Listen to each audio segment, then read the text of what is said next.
You did? Okay. Gayatri, she did. Shiva. No? Okay. I didn't too. Because I told that to Wafa last week. Yes, it is good to have a goal. It is good to have a plan.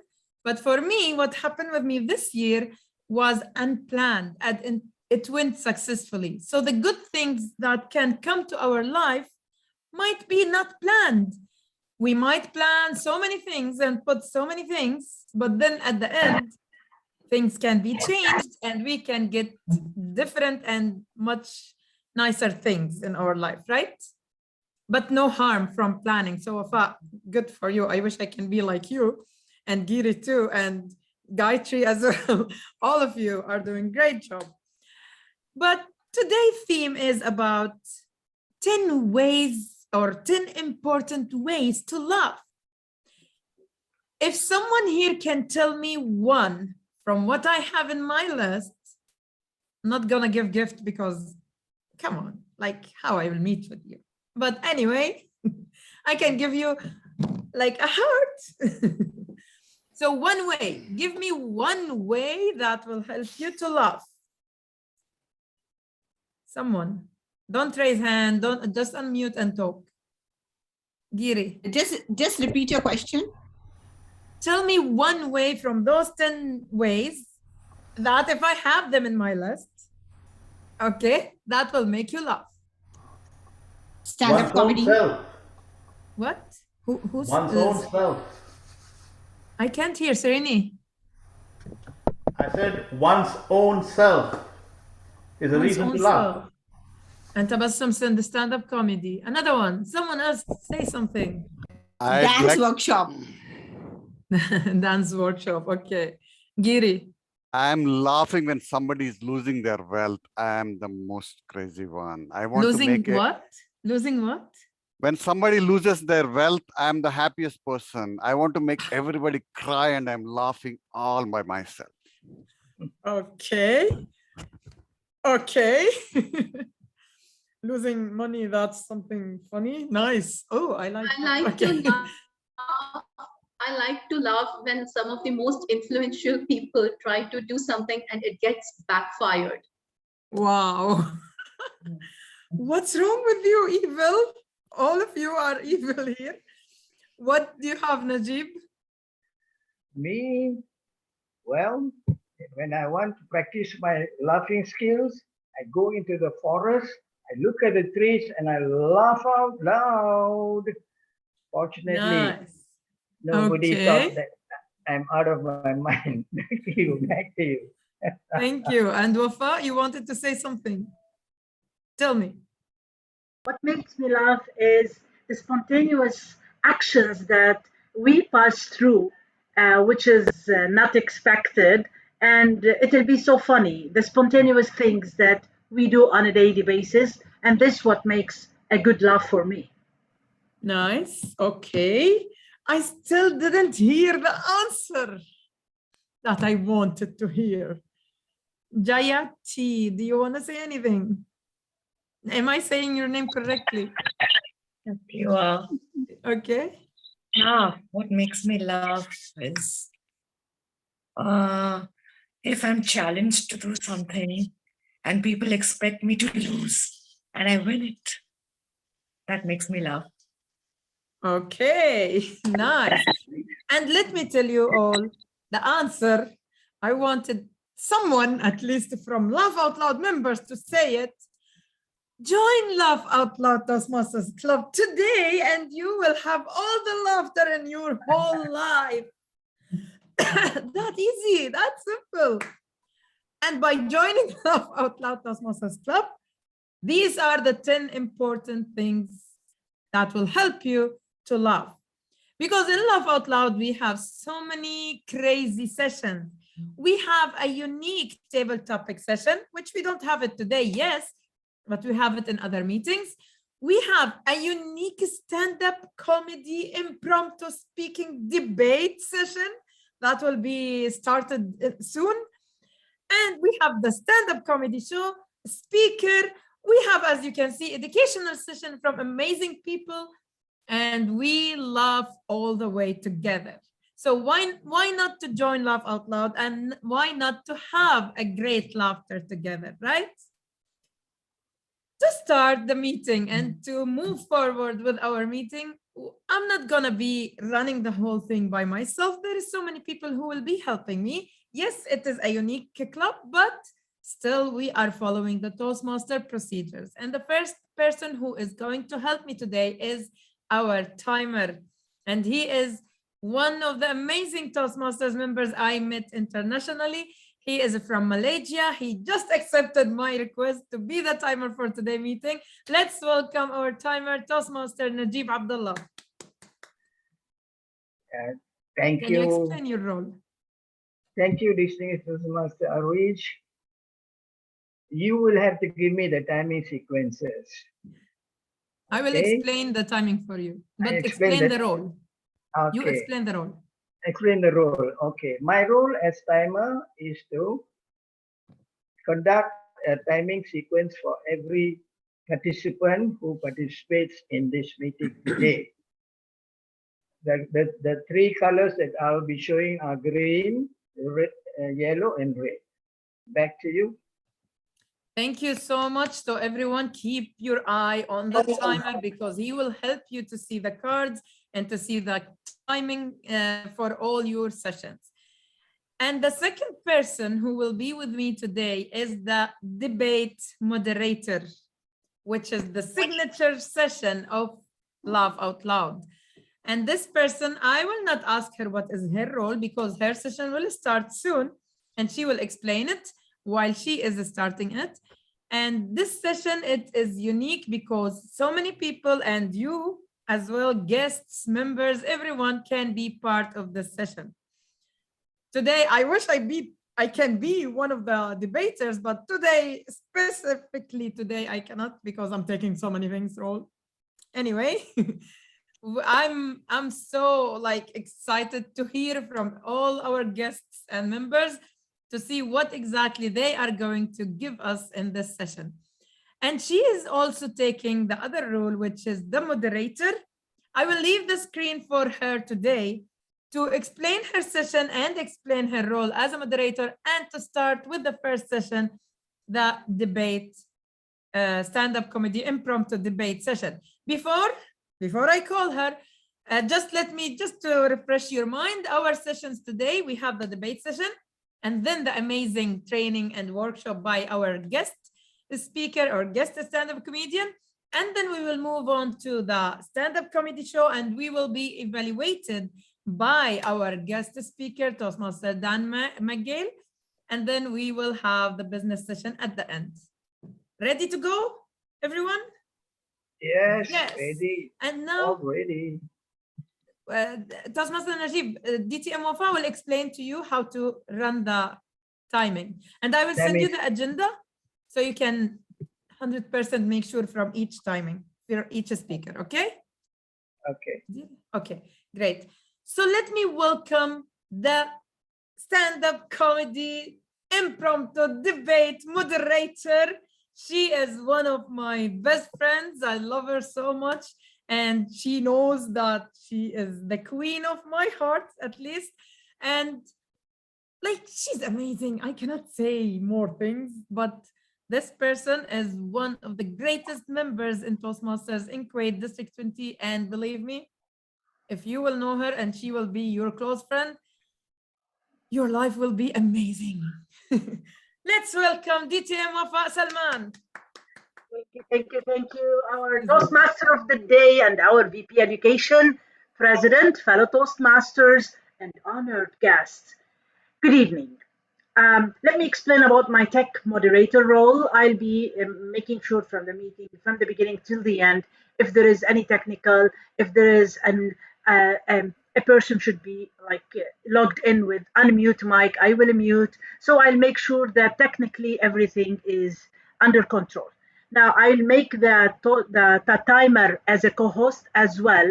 So the timer can mute the speaker when the time is read because there is no grace period in the debate. Now, this is our unique session for LOL, which is the debate, impromptu debate. I have a topic, and the topic is so funny and beautiful, so challenging for you. I need, while I'm explaining, please, Toastmaster of the day, collect for me the names for the people. I need I need 1, 2, 3, 4, 3 by 3 or 2 by 2. No, 2 by 2 today, Wafa. Okay, so 2 by 2. So I need 2 affirmative and 2 negative, please. So while I'm explaining, you will put on the chat who wants to participate, and Arish will let me know. So we have 2 teams, affirmative and negative.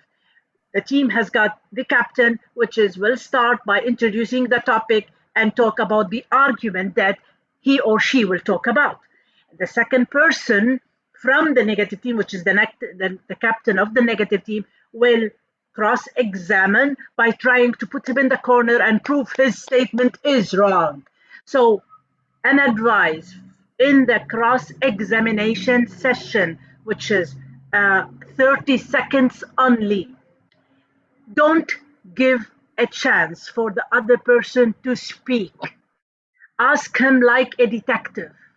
Have you done that? Did you mean that? I need an answer by yes or no. So you have 30 seconds only. Ask question, closed end question, which is the answer should be yes or no. And by that, you will prove his idea wrong and you will continue in your constructive speech. So please, 30 seconds only for the cross-examination. You will be muted by the timer when the time is up.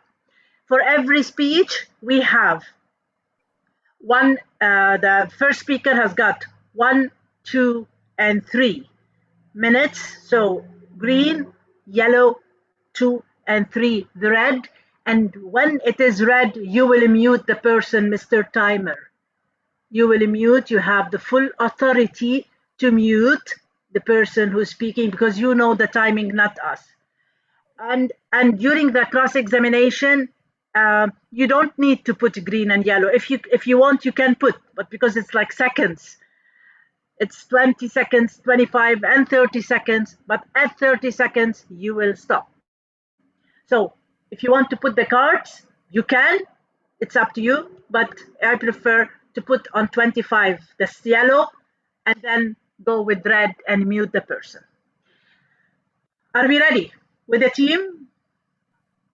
Then I will reveal my topic. Arish? I'll spotlight the Okay, ones we who've given have their names. Wafa, we have the Toastmaster Giri, we have Toastmaster Let me Gayatri. I put Arish and Tabassum co-hosts, so you can spotlight who are the people. And the people who wants to participate, please put AFF1, NEG1, AFF2, NEG2. So we will know who's the first affirmative and who's the second affirmative, who's the first negative. Just before your name, put these four. Are you choosing the affirmative and negative teams? Or Yeah, I will, but just let me see just 1 second because we need one more participant. One more person. Who would like to be part? Jayati. Premog, where is Premog? Premog, take part. Premog is here. Premog and Shiva, they will be away for a while and come back because they have briefing. So I don't know what it is actually, so I don't. You will enjoy it. Believe me, you will come to know. Toastmaster. Yes. DDM Arish and Tabassum. I will just watch today what's the procedure. Yeah. I know. Okay, I know. Sure. Jayati, you want to try or you want to watch only? Just try. Okay. I cannot hear you. Okay. Yes, great. Okay. So we're leaving Giri alone. Okay. You know the topic. Only you know the topic. So I know the topic. I know the Giri, what do you think? Giri, affirmative or negative based on the topic? No, in this topic, I cannot say. This is very sensitive topic for me. I cannot say if Giri is with or without. Okay. Oh gosh. So You got to announce the let me- topic. I will pick. this- So not Wafa because she knows the Oh. topic. I will pick you I'm randomly. crying. We have two, right? So Gayatri will be the captain of affirmative team. And your second speaker is Hope. Then we have the captain of negative team is Giri, and your second speaker is Jayati. Okay. So Tabassum, can you change their names? So now please put the affirmative AFF1, AFF2, NEG1, NEG2. So I will know who are the first speakers. DTM Wafa, can I recap the timing sequence? For debates is 1 minute green, 2 minutes yellow, and 3 minutes red. Is that correct? And then I just mute them, no warnings. Am I right? Yes. And for the summing up, and I start at straight away at yellow. That is 25 seconds, and then 30 seconds I show red. Okay, thank you very much. And you will mute. Please, cross-examination. I need a question. Closed end question. Ready. Jayatri, which is the negative, put NEG. NEG. And there is a noise from your mic. What I don't know what's going on from your mic. Someone.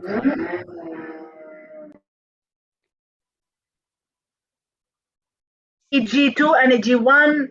Hope, please put the affirmative before your name. Put the affirmative before your name. I'm doing it. I'm doing it. Great. Thank you, Khalas. Great. Are we ready? Timer, I want you to give me 1 minute. So I will share the topic for 1 minute for both teams. So they will have the topic for 1 minute. Okay? I will be talking the topic, but I won't share it for 1 minute. You will tell me when the minute is up. Okay, let's go.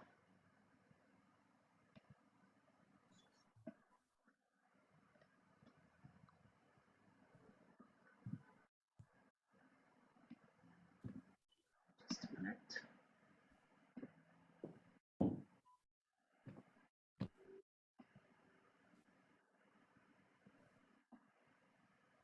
Okay. That is the topic. The topic says, move that the fast food contributes to obesity. Move that the fast food contributes to obesity. The affirmative team wants to prove yes, the obesity is coming from the fast food, and the negative team wants to prove that no, the fast food is not the reason of obesity. Okay?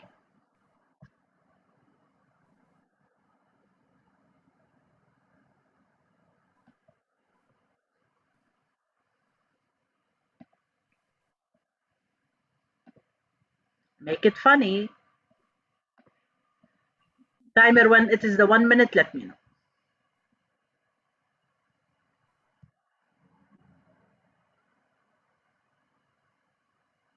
So we will start by the first affirmative, constructive. The first negative will cross-examine and then make the constructive. Ready?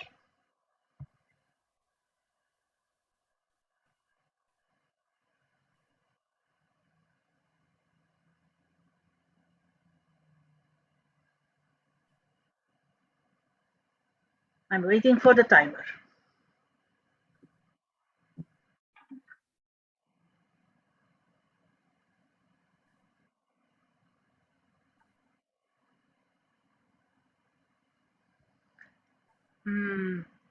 I cannot see the colors, timer. I think you are putting, now I see it, but make sure that it, yeah, this is, I see it in that way. Or you can change the background for green and black and it'll be better. It's not clear, timer. Let me check.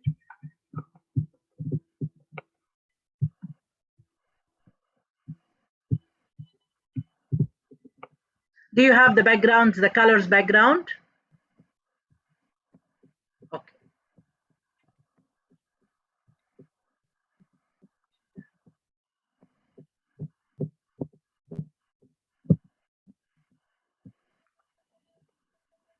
Can you see it now?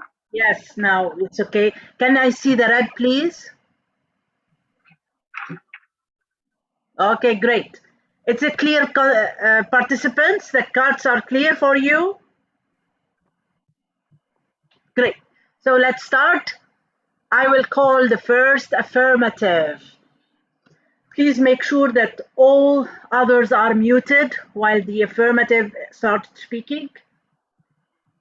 It's funny, it's impromptu. So, Gayatri, move that. The fast food contributes in obesity. First affirmative, floor is yours. I want you to do one thing right now. Look at me, up and down. How do I look?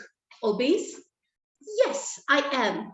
Because for past 3 months, I have been eating at least 3 burgers every day, 2 pizza slices every 2 days, lots of cheese in the pasta and no veggies. And pasta, which is not made at like home, but more of the market bought, ready to eat thing. I always thought that maybe it's not about the food. Maybe I could just work out and I could maintain my health. But it took me a personal setback to realize that yes, fast food can cause obesity. Nay, fast food will cause obesity. There are fat people, there are thin people. And I'm not body shaming anyone, but choose 2 fat people. One of those fat persons is eating healthy, and the other one is surviving on fast food. Even from the body structure, you can easily make out that the person eating the healthy food, though fat, is fit and has stamina. But the other fat person, that person who is eating fast food, is fat in all wrong places and has no strength in the bones and has lost out on all the nutrients. There are several memes which show a bun, lettuce, tomatoes, cucumber, carrots, and a few other veggies, and a cutlet. And then they say this is healthy. And then they put it all together in the burger. And then they say, how can this be unhealthy? Let me tell you how. The cutlet in that burger is mostly the frozen one, which means all the nutrients are lost. And the veggies that are put in, they do not add anything to it because along with those veggies, we add in a lot of mayonnaise, we add in a lot of other sauces, which are more of acidic in nature. The moment the food becomes stale, the moment the food becomes frozen, the nutrients value, the nutritious value is lost because it becomes acidic in nature and not alkaline. And what happens when you eat acidic food? Suddenly, your stomach starts growing in all the directions.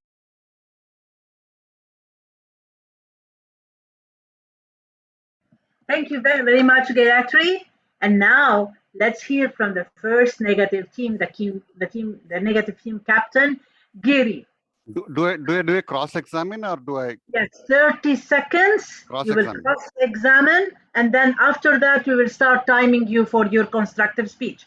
So please start cross-examining, and the timer will time you.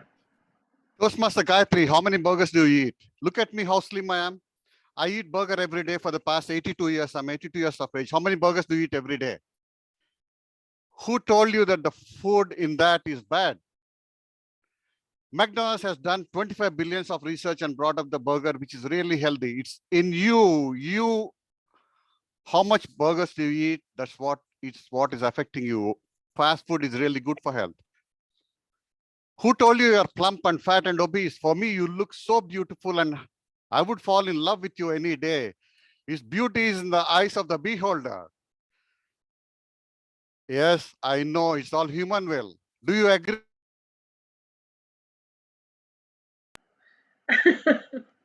That's funny. Okay, now, thank you, Gary. Now, the first the first negative team will do the constructive speech. You have 3 minutes and then you will be muted. Build your case. Gary. Fast food. Everybody loves fast food. Everybody eats fast food. There are companies. Think of some name. Who doesn't eat fast food here? Who doesn't like fast food here? Raise your hands. Everybody likes fast food, right? No, you don't like it. There is a misconception about fast food, right? Just like somebody said, they're getting obese and fat because you eat fast food so much. You just eat one burger, it will be healthy. You eat 10 burgers, it will be fat. You will be obese. But look at me, I'm 82 years of age. I'm slim. Look at that. I'm like really slim. I'm not fat anywhere. So I've been like healthy.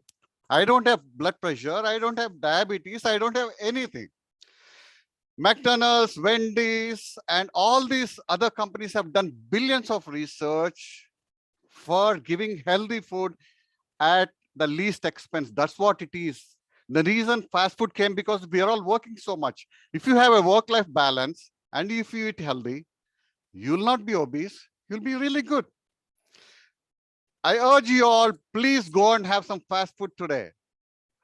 Trust your urge, have the willpower not to have 10 burgers. Just because fast food is inexpensive and so tasty, you can't eat 10 of them. Just eat one of them and be healthy. Don't blame fast food and don't blame me and don't blame the fast food companies. I've invested millions of dollars of stocks in that. All of you go and invest in that and all of you promote fast food in all your cities. It's really, really healthy. And don't look at all those opponents who are really trying to kill this fast food industry. If you eat fast food, you can cook less.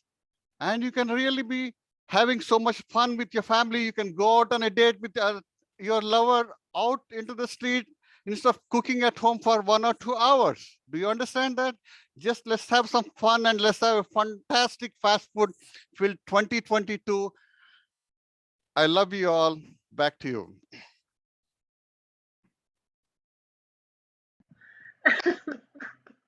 Thank you, Giri. And now let's hear from the second affirmative, Hope, cross-examined by Ask Him a Question. Close end, please. Hope, the floor is yours. Thank you. Now the question is, does fast food contribute to obesity? I would definitely know because I'm American. We love fat. We do fat the best. Let me change your mind about this. I don't believe. Ask him a question. Ask him a question and then you will do your constructive. Ask him a question to prove him you're wrong, please. I can't hear you. I have to block you, right? I can cross Yes, answer. I am now unmuted. Yeah. You're on mute. Timer. Okay. Please. Can you hear me? Give her 30 seconds Am I again. audible? Affirmative. Ask him question in 30 seconds, please. Okay. My question is obesity for safety? Again, my question is obesity no, safety? it is not. Obesity is in the mind of the people. You eat a lot of fast food, then you get obese. The point people do not agree with fast food is because they eat a lot, they cannot control their willpower. If you give any food, why fast food? Even just eat your home cooked food a lot, then you become fat or you become obese. Don't blame fast food. Fast food is the best invention in the planet, and we in another 100 years are going to be living only on fast food because there's so much shortage of food. Done. 30 seconds should be done, right? They're not asking questions, so I'm just talking. I got the chance.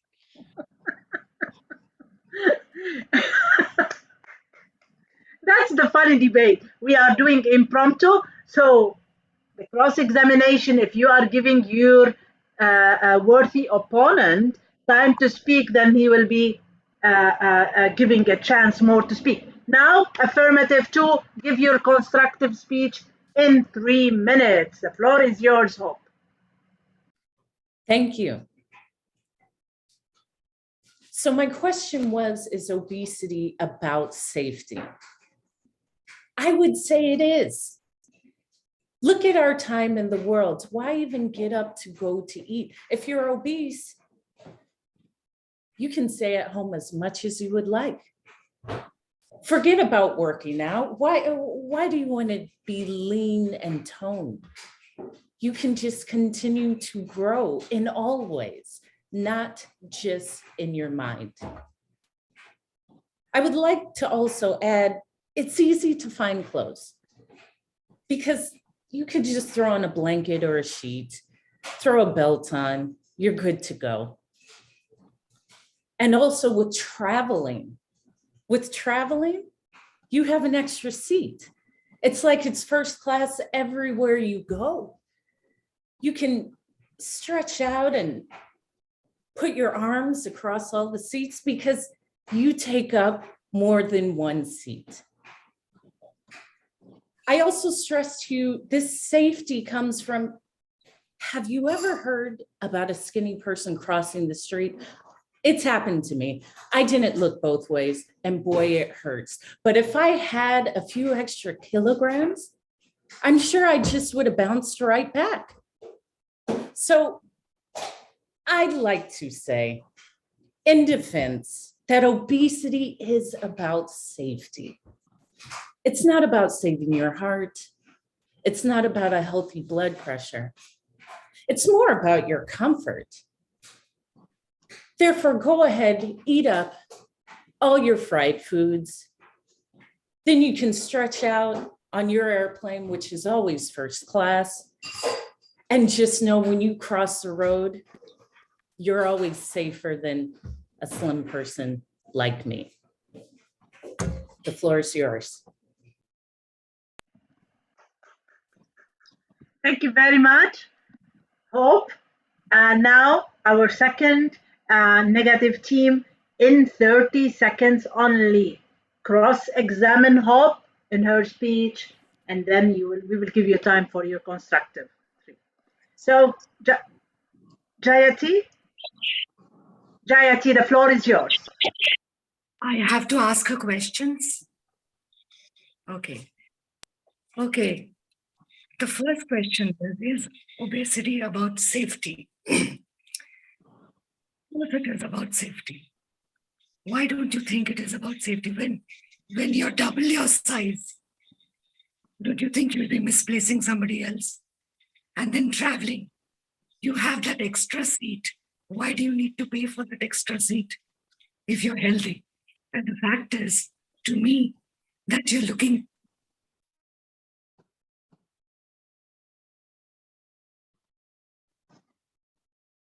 Thank you, Jayati. And now, Jayati, you asked question, but we did not give her as time to respond. Now, Jayati, you have 3 minutes to do your constructive speech. Floor is yours, Jayati. Thank you. I'm trying to speak. My voice is not giving me any chance to, but I'm trying to make my best effort. When you have your Sunday breakfast, you take bread, you put butter on it nicely. Then you put that omelette, that fried egg that's cooked in oil. And then you put another bread on it. And that's also full of butter. Okay? So when you eat this, even that is good. So I'm not saying that healthy food is only causing obesity. Your obesity is one, I'm so sorry, I'm just not able to speak. Obesity is caused by these foods also. So I would say what you find in the shops, it's up to you. You take it and you take a decision. you make a decision for yourself and for the people around you. That's all I have to say. I know I just can't speak. Sorry. Thank you so much. And now let's have Gayatri cross-examine Jayati, please. 30 seconds for Gayatri. And give time to Jayati to respond by whatever. Yeah. So one of you says it is all about the economic investment. Can you trade your health with economic interests? And second important question is, I cannot listen to myself speak. Oh yeah, now I can listen to me speak. And my second question would be, why is it that you think obesity and being thin and all those things, you're questioning? I don't know if you have understood. Okay. Fine. As an impromptu, you've done your job. Great job, teams. Now, let me check the agenda. Okay, we are done from the speakers. There is no summary in our debate impromptu, right, Arish? Great. Now, thank you, team. Only You did only very the well. captain will cross-examinate. Yeah, they did. She did. Gayatri did. So, great team. All of our guests were doing a debate and impromptu. Let's give them a big round of applause. Can I ask you all something? Can I just ask you all something? 30 seconds. Jayati just had a throat surgery and she was not able to speak. She's actually just came out of the hospital today. She just was really, I pushed her. I actually invited her here. She just had, she can't even speak for more than 10, 15 words. I just want you to give her best wishes. Thank you. Thank you. Thank you And, for taking part. thank you for telling us that. And Jayati, you were brave. Thank you for taking this opportunity. Okay, so now let's go for voting. Let's vote for the best team, but I will make sure that only me, I'm the host, I cannot vote, and the rest, they can vote.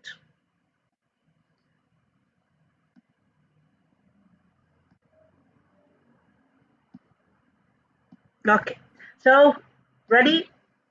Please vote for the best team, affirmative or negative.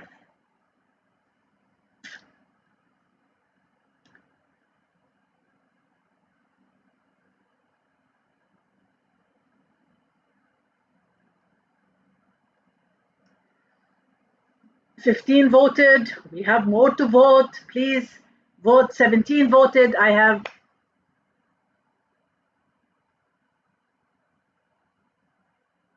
Yes, 18 voted. We have more to vote. Okay, Arish. 18 only voted.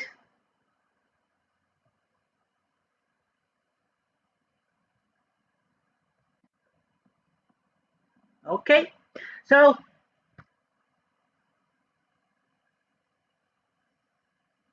five seconds, I will end the poll. Okay, the poll will be end.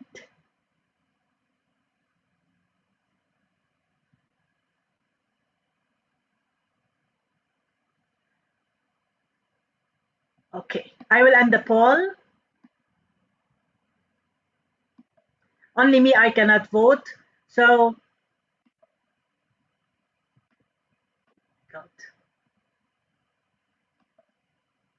I ended the poll and I will share later on after I make for the other poll for the best debater. So the best debater will be, we have 4, Gayatri, Giri, Hope or Jayati. Please vote.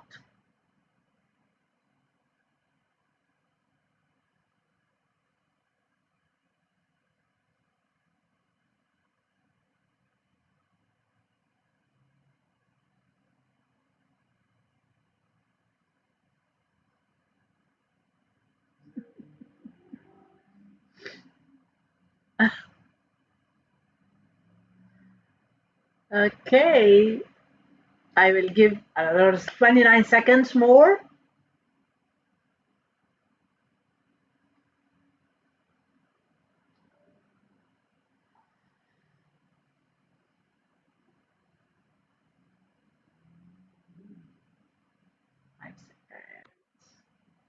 Great. So no more voting. 1 second. I will end the poll. Let me share the results for the best debater. Or you want to hear for the best team first? Which one? Team first. Best team? Team. Okay, so the best team is, these are the results shared with you.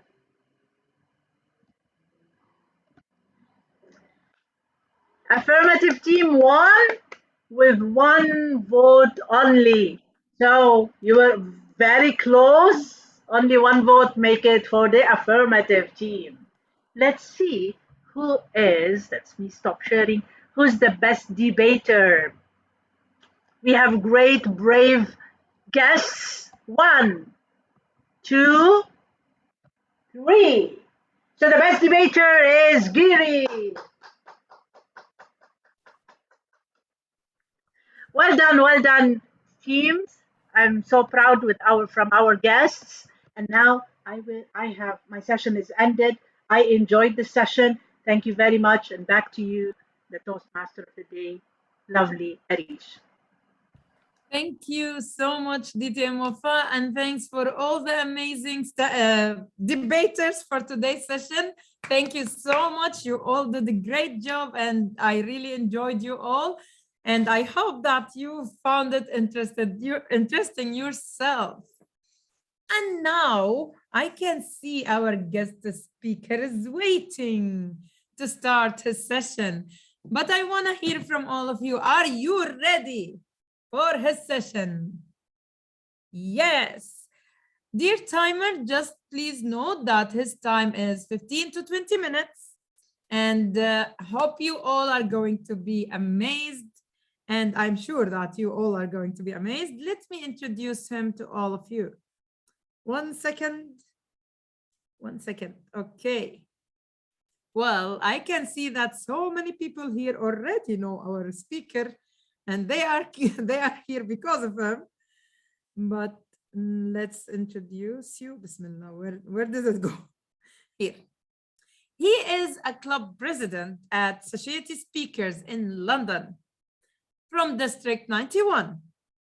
He has been in Toastmasters for 4 years now, and he won District 91 Humor Speech Contest in 2019.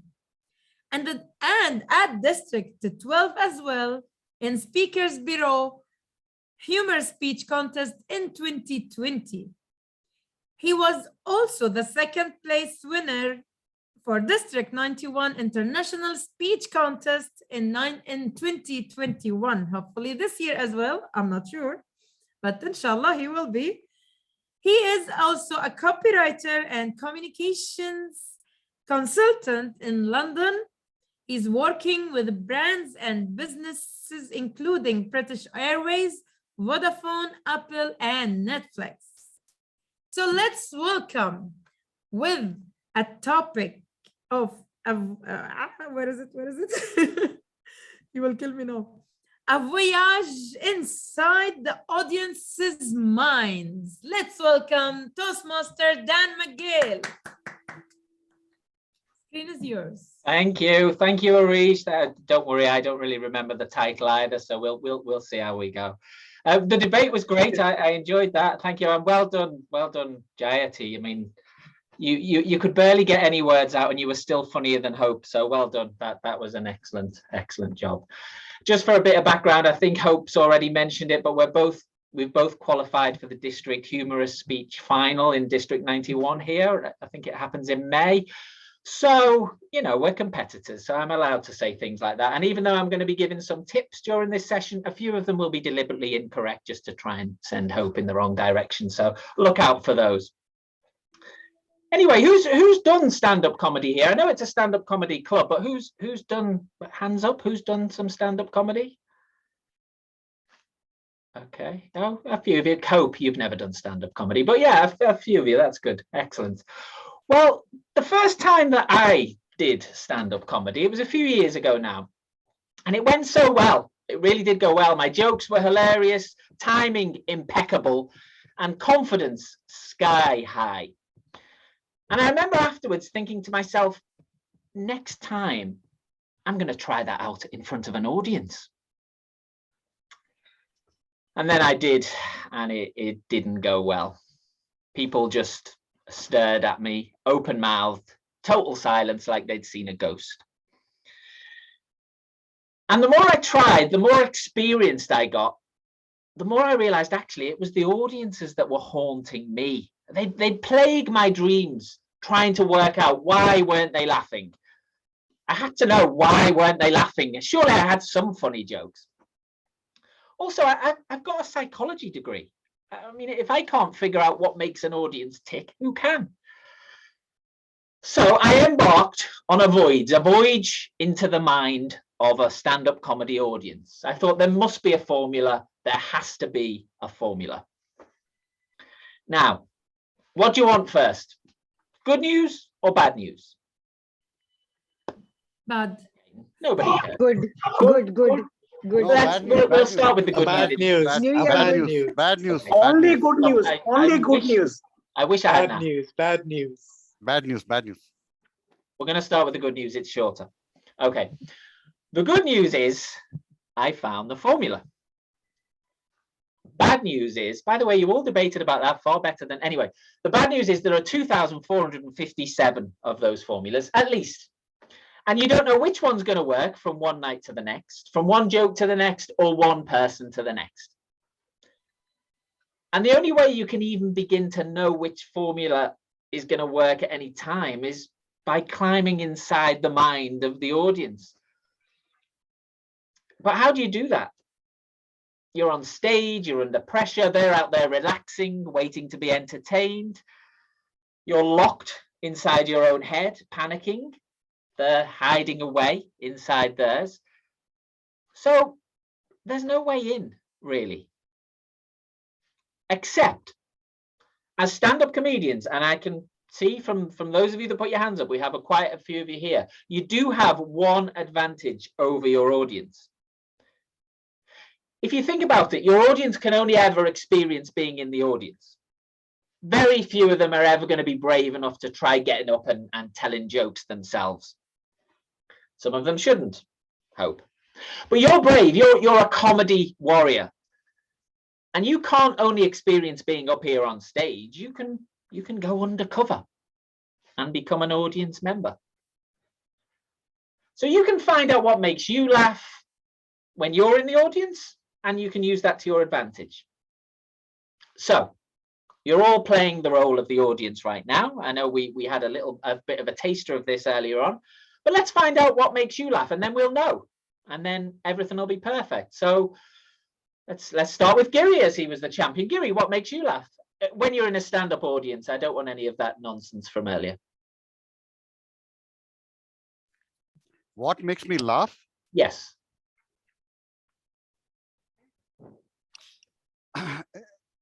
A funny incident, something, and this thing, and what makes me laugh at a joke? What makes me laugh? That's a tough question to answer.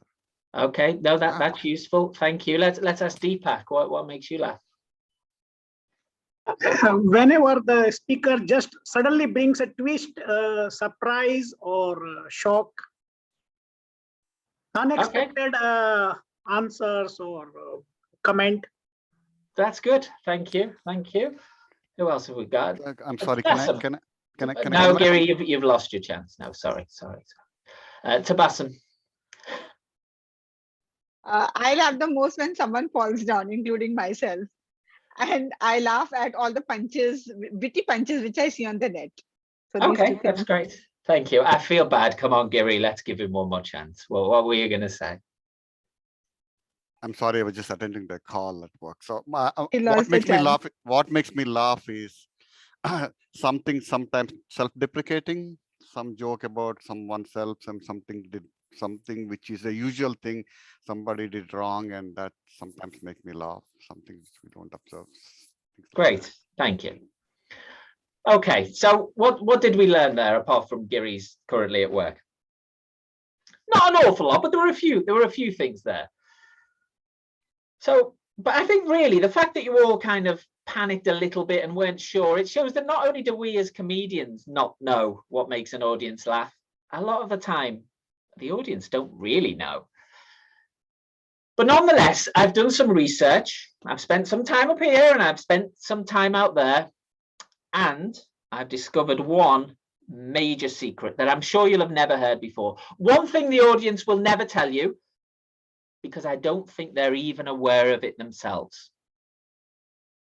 Ready? Stand-up comedy audiences don't want you to make them laugh. 21. So as Mike Wilson of Morgan Stanley suggested, is this the year that you buy? Thank you. They don't. I mean, that was quite a response, but they don't want to make you laugh. It wasn't all macro moves. Happy with that? Okay, I'll explain a little bit more. David's gone. Good. No. Anyway, I told a joke a few years ago, and it was actually at Toastmasters. I said, why did the Toastmaster cross the road? To make full use of the space. Why did he go back to the other side?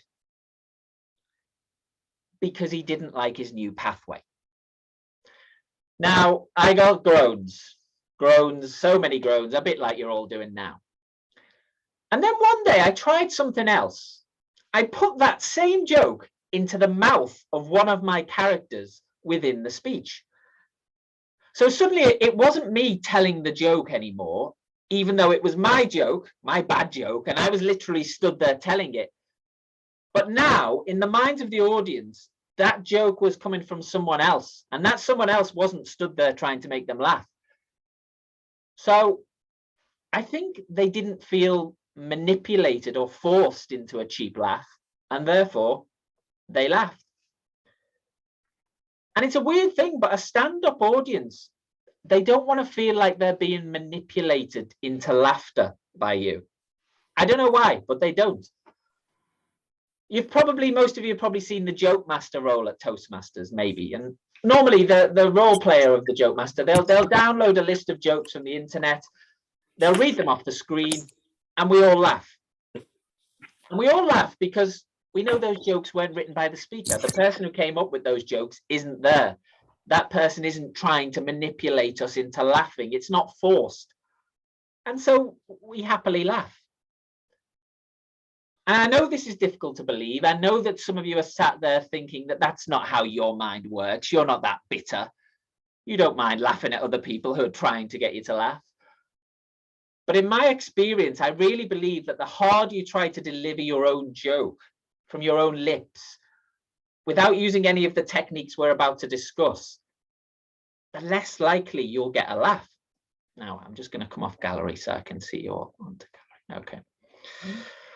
So, quick show of hands, how many of you have been to a magic show? None. Oh, good. A few. Okay.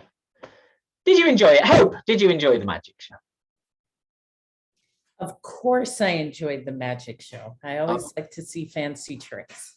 Of course you did. Arish, you didn't enjoy it? No. Okay. No, I didn't, because I was concentrating on how they were doing it. So and that I got it. Okay, well that's good. Thank you. Because just imagine how much more fun a magic show would be if you believed in magic. Imagine if the magicians actually discovered how to do real magic. We'd be sat there in complete wonder, amazed and aghast and admiring the magician, not like some of us trying to work out how to do it, because instead, I think that's the real enjoyment we get out of magic shows, isn't it? Trying to figure out how they've done it. And most of the time, good stand-up comedy isn't real either. Most of the time, we're making it up. But unlike magic, your audience do believe in comedy and they can be amazed and aghast. I think we just have to successfully trick them into believing it's real and not just something written to try and manipulate them into laughing. When do you laugh most at Toastmaster meetings? What do you think? Is it at the president's address? It's usually when you're speaking, Dan. Normally when I'm speaking, yeah, it's certainly not when you're speaking, Hope. Maybe during a humorous speech. Well, okay. When someone's there's- microphone accidentally gets unmuted. Yeah, Like and there is now. someone who likes to always compliment his spouse. Okay. I think the someone's microphone getting accidentally unmuted is a good answer. I think it's when things happen off the cuff, and I think more often than not it's table topics, but it might be something different. And I haven't done any proper research on this, but I think most people would agree that the table topic session is normally when they're most likely to laugh. And that's because it's impromptu, or somebody forgetting to come off mute is impromptu, or just something going wrong in a meeting. It's impromptu. And in those cases, we're not trying to manipulate the audience into laughing, not usually anyway. We're speaking off the cuff. So if we say something even mildly amusing in a table topic, the audience laughs because it feels spontaneous. So how can we make our pre-planned comedy routines appear less manipulative to the audience? We've already covered one method, and that's to put your jokes into someone else's mouth. You'll see professional comedians doing that all the time. They'll create characters in their stories, and it's the character that we laugh at, the thing the character says or do. They'll put the punchlines of their jokes into this maybe a tragic character's mouth. Now, what else can we do to manipulate the audience without them realizing they're being manipulated? Well, make your stories sound so real that the audience think you're just sharing a funny anecdote with them and not deliberately trying to make them laugh. And this is difficult because generally our funny experiences aren't really funny enough to make an audience laugh. Hope knows all about that. And this means we have to embellish them. We have to add parts. We have to completely make some things up. But we have to do it in a way where the audience still believe us. So how can we do that? Well, be as conversational as you can.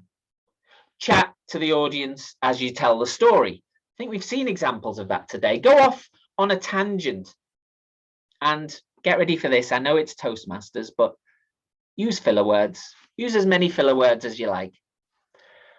Do everything you can to make your story feel real and totally unrehearsed. A top stand-up comedian will make you feel like it's the first time they've ever told a story or the first time they've ever delivered that joke. So always think about what you can do to make your comedy feel more real at every moment, even when it's not, which mostly it won't be. Next, we've had this mentioned already. Somebody mentioned this when they were talking about what makes them laugh, and it's self-depreciating humor. And again, it's a tool that nearly all the top comedians use. Now, when you make a self-depreciating joke, you appear to give the audience the power back. Remember, you're the one with the microphone. You're the only one who's speaking. You're the one in complete control of the room when people stay off mute, of course. And audiences aren't ready to laugh at somebody who has all that power. But when you start making jokes about yourself, they'll start to feel like they've taken some of that power back. In their minds, they're not laughing with you, they're laughing at you. Sure, you might be the one with the microphone, but you're readily admitting that they're better than you. And they like that, they're happy with that. Yeah, that's funny. Yeah, we can laugh at this. Next up, callbacks. Now, I went to see a comedian here in London just before Christmas. His name's Tim Key. You might know him. He's very famous here, but maybe not so much globally. But partway through his show, Tim noticed that one man in the front row had been staring at his phone the entire time. And he stopped his act and he asked him why he was being so rude. Now, the man wasn't happy. He told Tim that this was the 7th time he'd been to see him live, and that he paid for his ticket, and that if he wanted to sit and stare at his phone all night, he could do exactly that. Now, in fairness, I think he made a good point, and who knows how many of you are sat on your phones right now. I'm not going to make a big deal of it. But Tim wouldn't let it go. He kept on arguing with the man. Eventually, the man stood up, threw his drink at Tim, and stormed out. And Tim was left stood on stage, covered in beer, shouting, "Can we get the police called out for that man, please?" Now, for the rest of us, this was hilarious because obviously it was totally unplanned. But even after that man, that rude man, had left, Tim kept going back to it every few minutes. He kept referring to this chap. And every time he did it, he got a big laugh. And why? Because firstly, it couldn't possibly have been planned. It wasn't written in advance, I assume. And the audience didn't feel manipulated into laughing. I remember at one point, Tim stopped mid-sentence. He went completely quiet for about 10 seconds. A look of realization spread across his face. And then he said, "He'd been to see me 7 times. I think I might have just had the police called out on my biggest fan."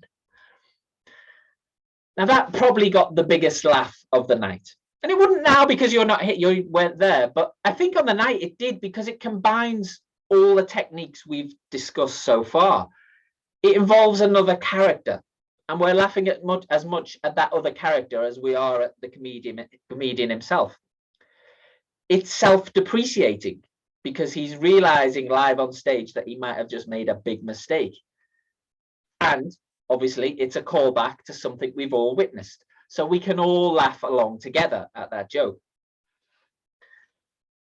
So whenever you're doing stand-up comedy, or even just speaking here at Toastmasters, remember that your act begins the moment the audience is together in one place. Even if you haven't started speaking yet, your most important job is to listen. Listen well and make mental notes of things you could possibly refer back to later. Someone might ask later on, they might ask Giri to tell us when he was born to see if he can figure out the mathematics of 2022 back 82 years. I've given him time now, so that one won't work, but see what you can do. Now, of course, when you do this, you're still planning, you're still manipulating, but you're doing it in a way where the audience feels part of it. So sure, you've been planning that joke for a few minutes, but you're planning it with us, so we're in. Okay, that brings me to my final method for getting the audience to lose that feeling that they're being manipulated, whilst obviously they're being manipulated. And it's one of the oldest tricks in the stand-up comedy book, but it's been used for so long by so many comedians because of how effective it is. Get the audience to laugh at themselves. When you start highlighting funny things that the audience members do, that their friends or family do, they're not relying on believing you or buying into you anymore. They're picturing themselves doing these things you're talking about, and they're laughing at themselves. Now, of course, we know this technique. It's observational comedy. But use it well. Hold up a mirror to the audience, comment on something they all do, make them the punchlines, and if you can get it right, they'll laugh. I remember when I first started comedy, I was so nervous. One day I asked a friend of mine who was a good comedian if he had any tips. I said, "What can I do in those moments when the nerves suddenly kick in?" He said, "Dan, when you're up there on stage, you've got 2 options." He said, "Option 1, if your audience are particularly attractive, picture them naked. It'll calm you down." He said, "Option 2, if they're not attractive at all, really seriously unattractive, ask them a question. It'll put the attention on them for a minute and you can relax."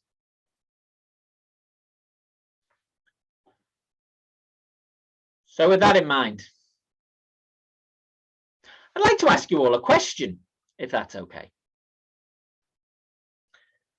And there you go. That's a small example of some observational comedy. It's not really the traditional type. A traditional type would center around the fact maybe that during these meetings we're always forgetting to come off mute, or to come on mute when we shouldn't, or the fact that we're all half naked anyway, or people with their cameras off are actually in the middle of a Netflix box set and are only logged in to keep the president and the VP happy. All those kind of things might be an observational bit of humor in this type of environment.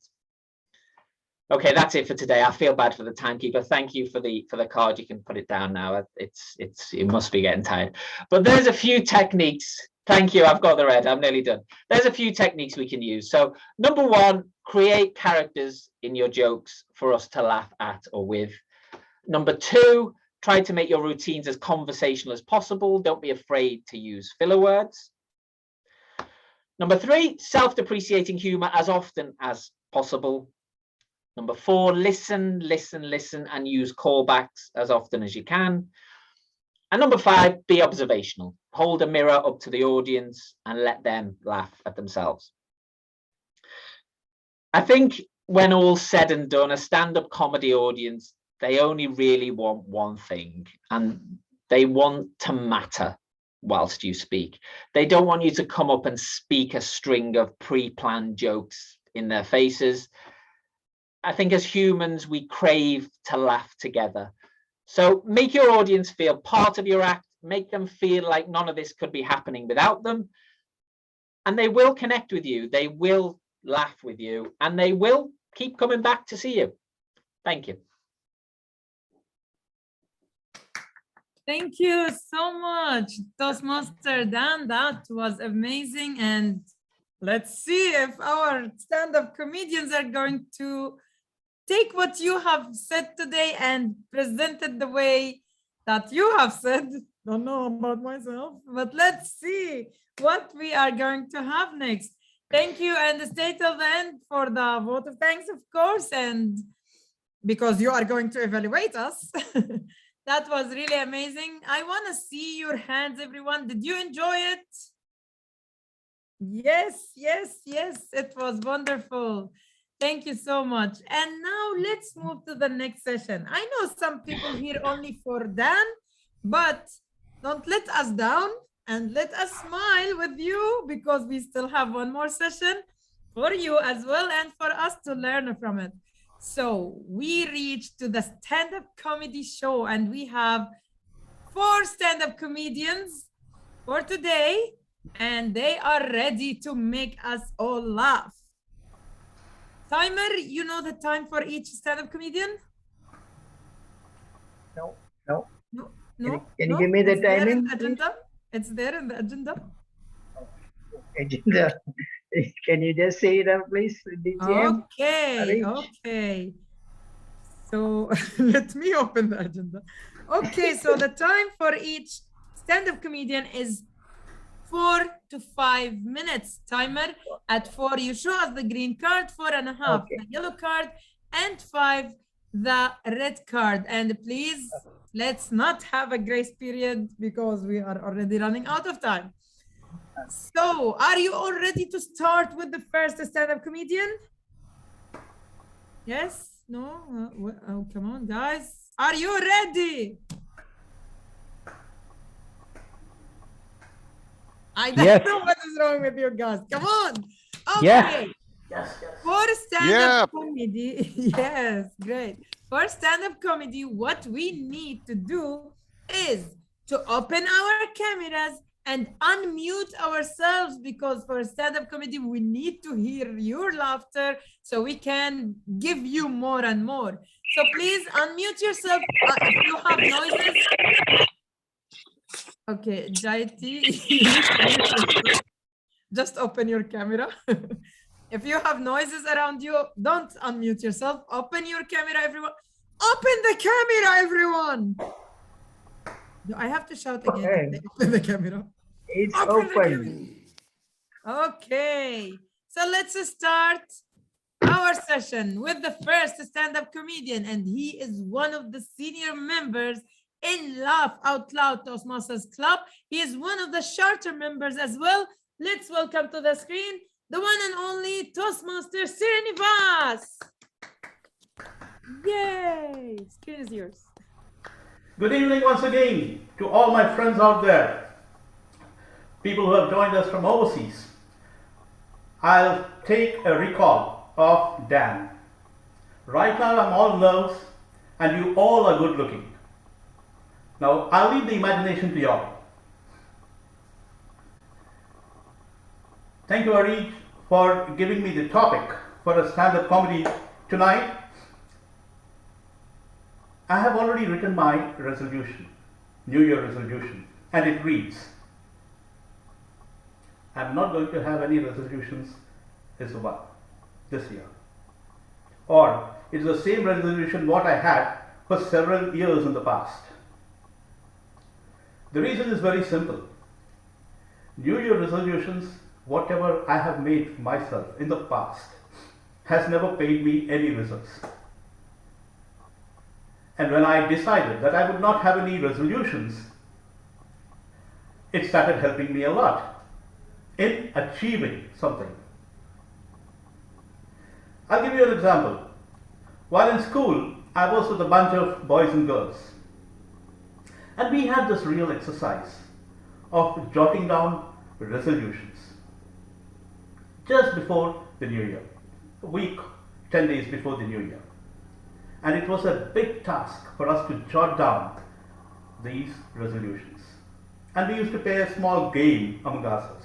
We would not reveal the resolutions all by ourselves, but we would pool all the written resolutions and allow these members to pick one. Now each one got something different than what they have written down as a resolution. And once I got a resolution to score 100% in mathematics. And guess what? I could never live up to that resolution at all in my life.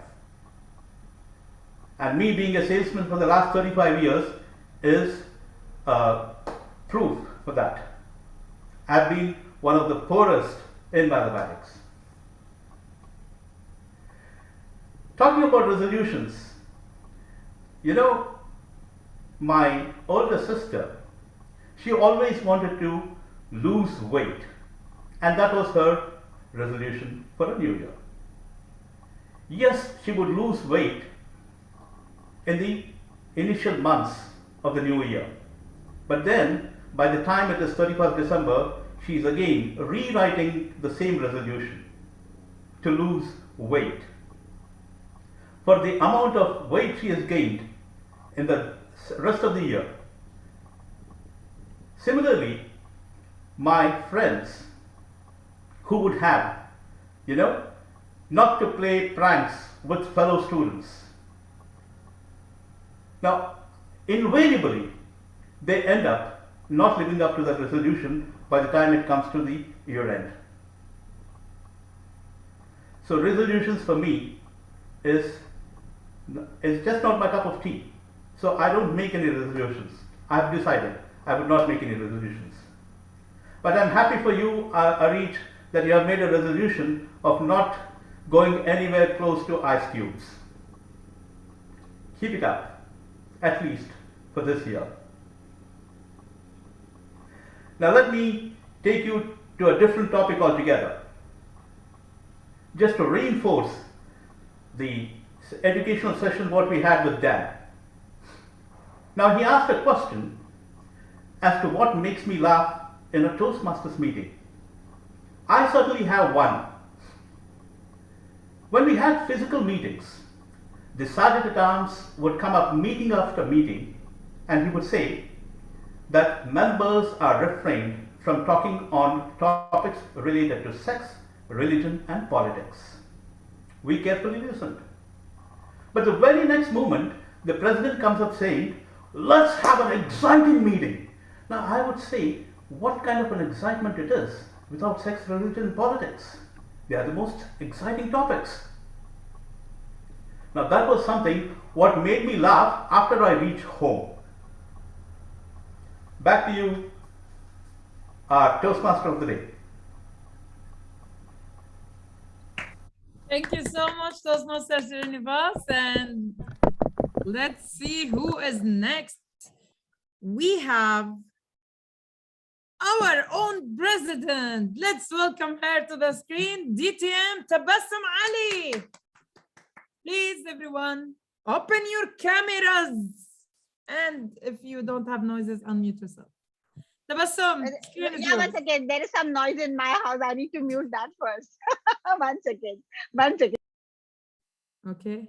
Mute yourself, everyone there at Tabassum's house. Yes, yes. Did you hear anything? No, they are already muted. Tabassum, or set? Oh, They are yes, yes. muted? Yes, there was all cooking Okay. noise. Yes, you can hear me. Screen is yours, Tabassum. Thank you. And all the persons here, Najib, Srinivas, Deepak, not Dan, and Giri, all of you, let me ask you a question. The rest I leave to the imagination. Now, Dan, you have really inspired. Whenever I hear a workshop like this, the problem with it, I forget all the context. You should not come up with something tricky and something like this towards the end, because that becomes the take-home message. That is only the imagination that is there in my imagination. So I have to be really focusing on what you are trying to say. I have to write a conversation and ask what was it that Dan was talking about, because I only remembered your punchline of imagination, nothing else. Dan, this for you. Okay, talking about the resolution that why am I not spotlighted? Why is Srinivas still under spotlight? Srinivas, I need the spotlight. That's better. Okay. Srinivas talked about the resolution. Now tell me how many over here resolve on the first day that we have to lose weight. Come on, women, tell me. How many of you have the resolution that yes, we have to lose weight? I have had that resolution for past 10 New Years. And it is still the same. Congratulations. See, yeah, I can see all the hands going up. Why the men also raising hands? Even y'all want to lose weight. Y'all should put on some protein bicep. But, congratulations that we are consistent. Every year, diligently, without fail, we make this resolution that we have to lose weight. Now, in this new year, I decided what I wanted to speak on, but thanks to Dan, I got diverted. He said, be situational. That's why this is the way I took off. But today, I want to do my stand-up comedy, roasting my club members. So beginning with, whom do I begin with? Arij? Yes, let's start with Arij. My club members, the women only know to make other women jealous. Have you seen Arij's New Year poster that she's posting around? See, we just give our New Year greetings. Hello, wishing you New Year. Arij has her photo posted. Why? Because she's lost 20 kilos of weight. How jealous can a person make sending a picture like that? Really bad, Arij. The next person, women just make women jealous. And the next person to make me jealous is Wafa. Yes, put on your video. Now I was just about to take your leave.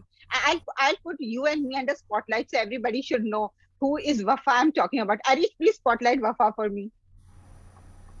Whenever anyone meet me, they say, oh, wow, we know you are making TikToks. Now, let me reveal a secret that it's not only me, that Wafa also makes TikTok. Now, the TikToks that I make, Wafa, where is Wafaya? The TikToks I make, I meet two of my friends. We decide on a dress code. We choreograph our dances, and then we make a TikTok and release it. And we get around 100, 200 likes. And then I see Wafa's TikTok. She gets 1,000 views. And 1,000 views. And have you seen her TikTok? She will post some random beat. She's driving on the road and she will be posting the road scenes. And that gets like 1,000 likes, 1,000 views. And mine, after all the effort that we take, only 100 and 200 views. Wafa, what kind of... Really, this is totally to make me jealous, I must say. I have to really learn. Imagine, one post of hers got viral. And what did she post? The parking lot. She was walking in some passage and she posted that, adding some Arabic music. And that gave her viral. The post went viral. This is too much. This is height of making me jealous. Now coming to... Yeah, someone please spotlight Srinivas for me. Srinivas?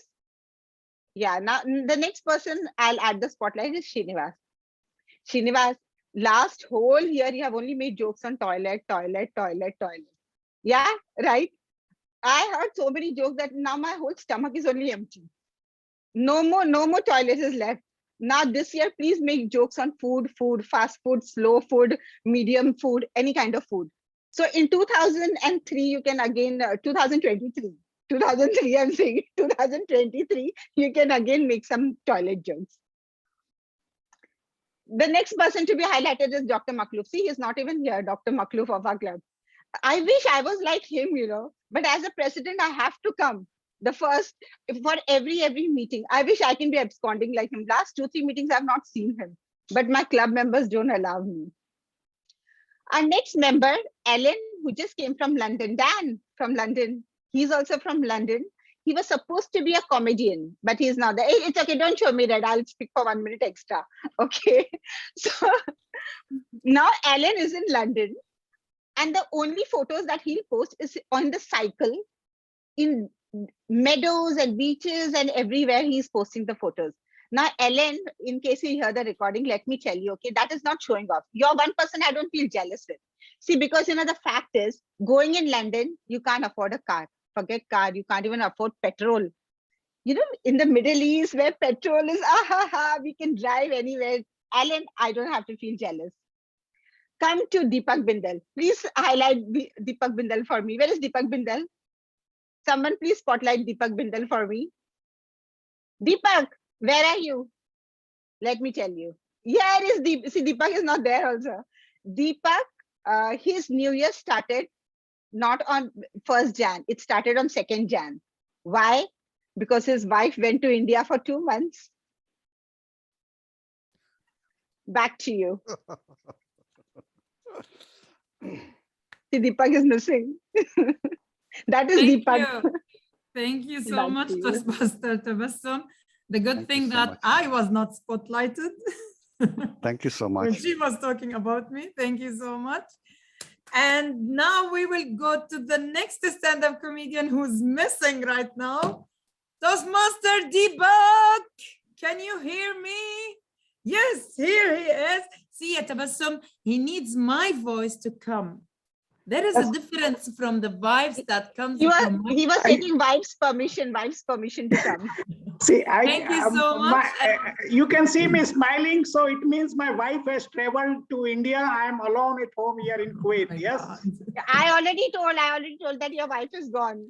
Okay. Tabassum and Deepak, this debate can be done later. And now let's welcome all. Why you guys closed your cameras? Open your cameras, everyone. We want to see you. Yes, please open your cameras. Let's welcome Toastmaster. Can you hear me? Let's welcome Toastmaster Deepak Bindal. Woo! Screen is yours. Thank you, Arij. Today, I am going to share my journey of, I traveled to UK in October for 15 days, and I had a road trip there. And I was the one who was driving all across UK for 15 days, unfortunately. And you will know why. When I decided to travel to UK and drive myself all across UK, my friends who were staying in UK were surprised and shocked, as if like I am going to Afghanistan in a war. And I was wondering why they are so afraid. And now I realize why they were so afraid. After 2.5 months of coming back, still I am paying traffic fines. And my traffic fines are more than my entire travel cost to UK, including hotel cost and everything. So, I told my friends, why, you are so confident that I will get traffic fines. They told me that there are fines for having no fine. I said, what? He said, don't worry. They will find some way how to make you fine. I think Dan can agree with me, or he will, must have got fines for sure. So apart from fines, I had many other experiences. You know, driving in UK is very boring. Let me tell you, you know, why it's so boring. And compared to Kuwait, especially.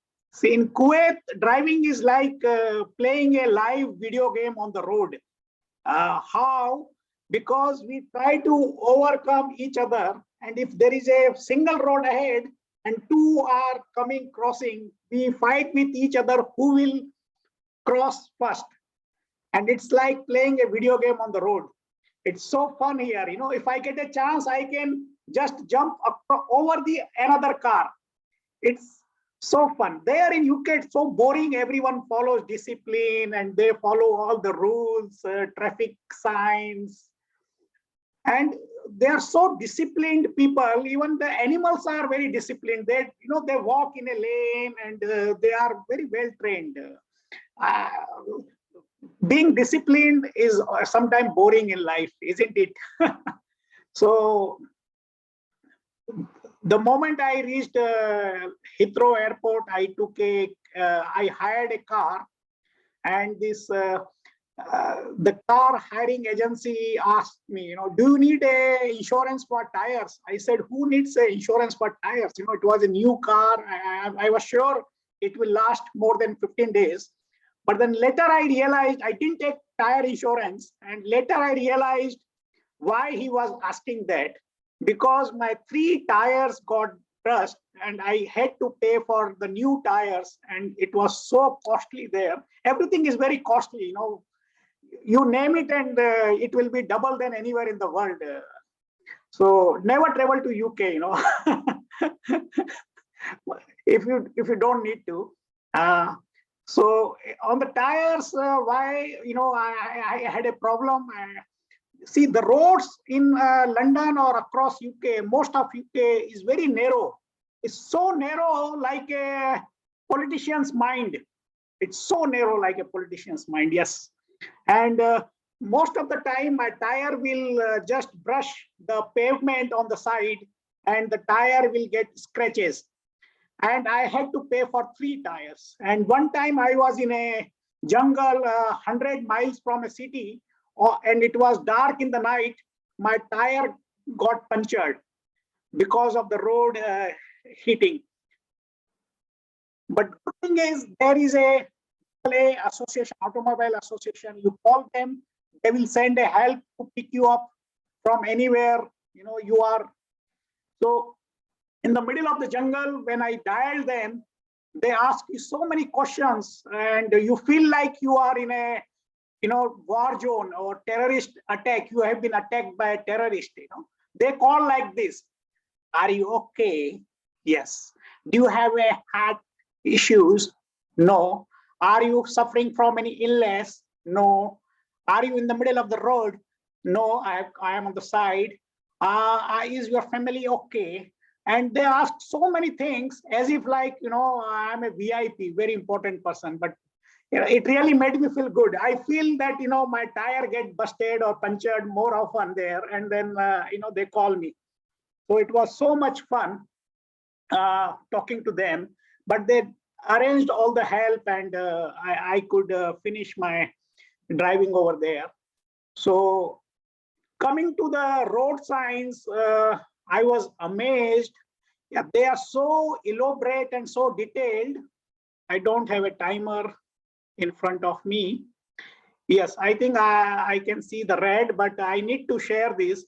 Their road signs are so well detailed. In one place I noted, it was mentioned, if you are feeling warm and hot, don't forget to remove your jacket.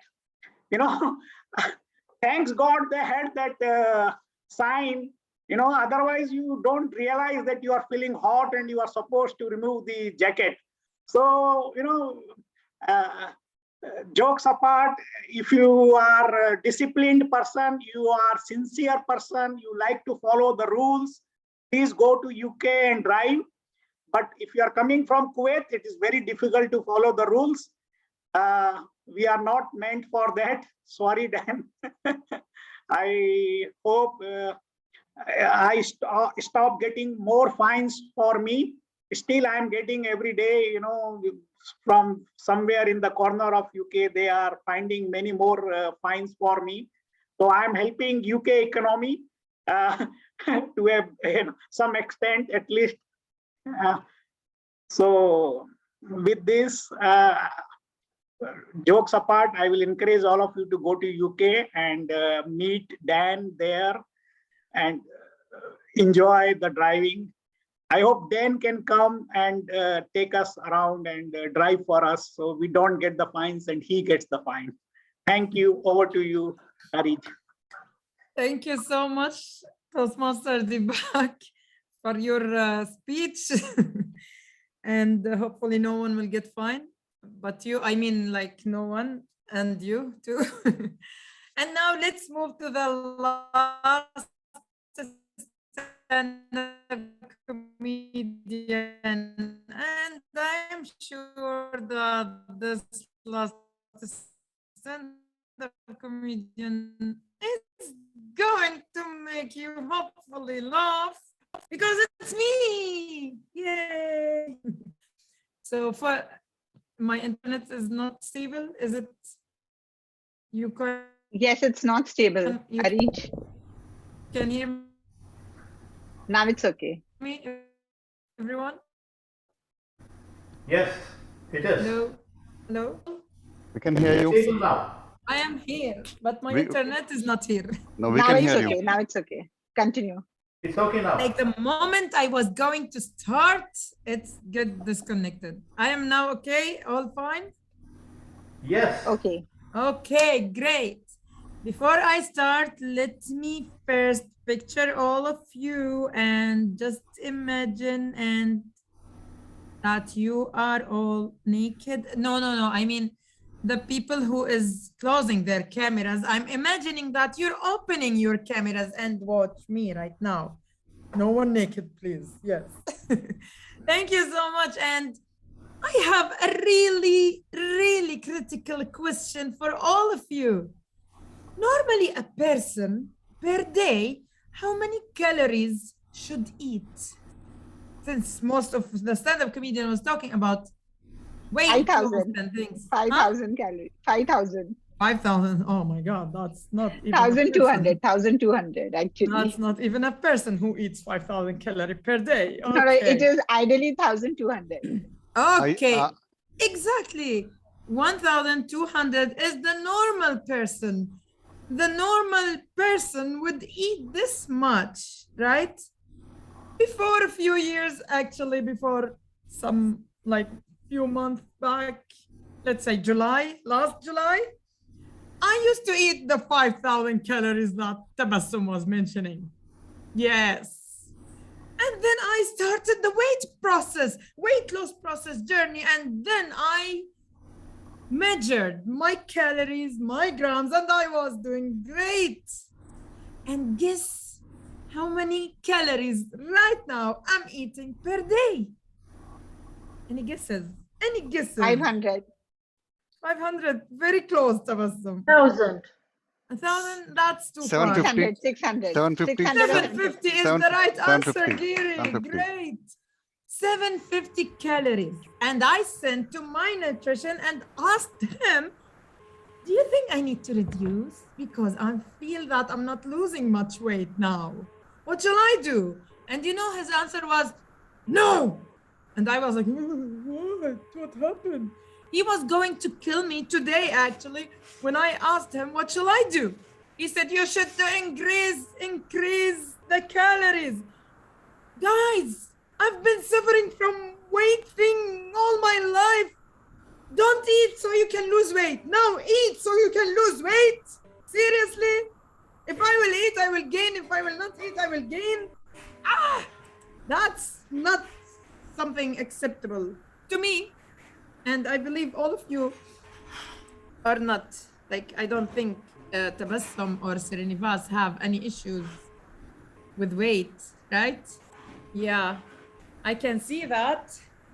Srini, you can show. Exactly. I used to have. Now it's gone, alhamdulillah. Well, 750, who's eating that? And I was like, why I'm not losing weight? He's telling me because you need to increase calories. Seriously? So ladies and gentlemen, if you want to lose weight, you need to stop eating and eat more and stop doing exercises too much and do exercises, workout, and you know what? Stop doing diet, but you have to go with healthy meals. And you know what? Don't listen to me, because whatever I'm doing, it seems not working even with me. I don't know what to say more. Najib, you didn't show me green, but it's okay. I believe all other speakers went so far out of time. So yay, that's it from my side, everyone. I hope you all enjoyed it, and yay. Thank you so much, DTM Aris. Thank you, that was great. Thank you.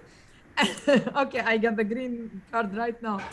So what we can learn now that we all are suffering from weight loss. خلاص يا نجيب, I finished already. I hand over the screen back to me. I'm the Toastmaster of the day right now. Thank you so much, everyone.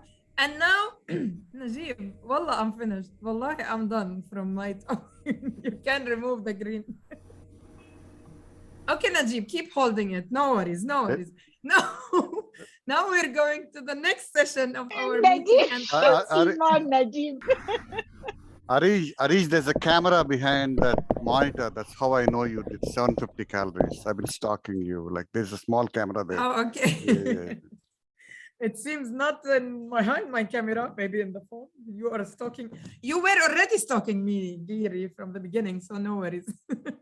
Thank you so much. And now let's move to the part that we really all need as a stand-up comedians, as a speakers, to evaluate what we have done in our speech, so we can see and learn if we are doing great job or we need to improve. And of course, we all have places to improve. And none other than our guest speaker, Toastmaster Dan, to evaluate each one of us. And he will have 5 to 7 minutes to evaluate all 4 of us. Toastmaster Dan, screen is yours. Thank you. I'll try and be quick. I know we've had enough of me so far today. Firstly, well done, everyone. It's tough to come off the back of somebody who's sat and told you how to be funny for half an hour and then have to be funny. And of course, my main point was that when the audience know what techniques you're using, it's more difficult for them to laugh. And of course, you were all trying to use techniques that I'd spoken about, which makes it that much more difficult. But well done to everyone. It was a great job. I'll start with Srinivas, is it? Good topical stuff. Spoke about New Year's resolutions. Always good to get in that frame of mind. I know you're a stand-up comedy club. I'm sure you're used to this, but thinking of something that will be topical at the time is good. So we had the New Year's resolutions, and it was a good conversational open. I spoke about being conversational with the audience, and that happened at the start, and that was good. I think maybe one bit that could have been different was just to ask some of us for our resolutions, maybe just 1 or 2, even just one person ask if they made a resolution and have that interaction. I think sometimes when we're speaking, trying to be aware of the funny things that are going on around us when we're kind of set on this path is the most difficult thing. But if you can recognize them and comment on them, and there was things with different speakers, if you can do that, it will be the funniest part of what you're speaking about. So with the first speaker, it was that the camera was constantly moving as he was speaking for a while, and that, if it had been commented on in a funny way, would probably have been the funniest thing. So it's just recognizing funny things that are happening around you, and maybe if that happens all the time, have something planned around that for next time. There were some good callbacks to the ice cubes with Arish, and referred to my educational talk, which was good, but didn't just refer to it, used it to lead into a pre-planned joke, which again is a clever way of doing that. So well done. Then we had Tabassum, and she opened with a question, so straight away getting that conversation going. Spoke directly to me for a minute. It was a bit tough to evaluate because a few of the speakers were kind of concentrating so much on me and my talk that was wonderful for me, but I don't know how it was for the rest of the audience. Maybe a little bit too much. I think Tabassum was trying to be very much off the cuff, and it worked well. But I think when we do that, probably as I'm doing now, is we tend to speak quite fast and race through our thoughts. So maybe just be a little bit more aware to just slow down a little bit as we speak. There was great interaction with losing weight. I think on my talk, she said that one of my points was be situational, but it was be conversational, not situational. But feel free to be situational, but maybe you need to listen to number 4, which was listen. The roasting was good, but again, a bit like talking directly to me. I think with a roasting, it's great for everybody who knows the people. It's just maybe being aware how many people in the room you've got that don't know that person. And sometimes just an interaction one-on-one where people see what's happening live will be more appropriate than maybe a roasting in a situation where several people don't know them. But I know this is a club where you're members and you all know each other, and so it was great. It's just something to think about. And I just thought there was a chance for maybe some humor at the end where you asked to highlight Deepak, and all we could see was a blurry suitcase in the background. That was probably the funniest kind of thing that happened. Not the funniest that it was, but as I mentioned, these moments that can happen while you're speaking that you're not expecting, and just picking up on that and referring to that. And I can only assume Deepak was off to London for some more finds, which leads me into Deepak. First of all, it was very, very authentic. I thought it came across as he was, certainly at the start, as he was telling us a story, and there were funny things that happened in that story, but he wasn't necessarily trying to make us laugh, and that worked well. The traffic fines, obviously very observational comedy. Again, they worked well for me. I don't know how well they work for people who maybe don't know the UK, but I think it was good.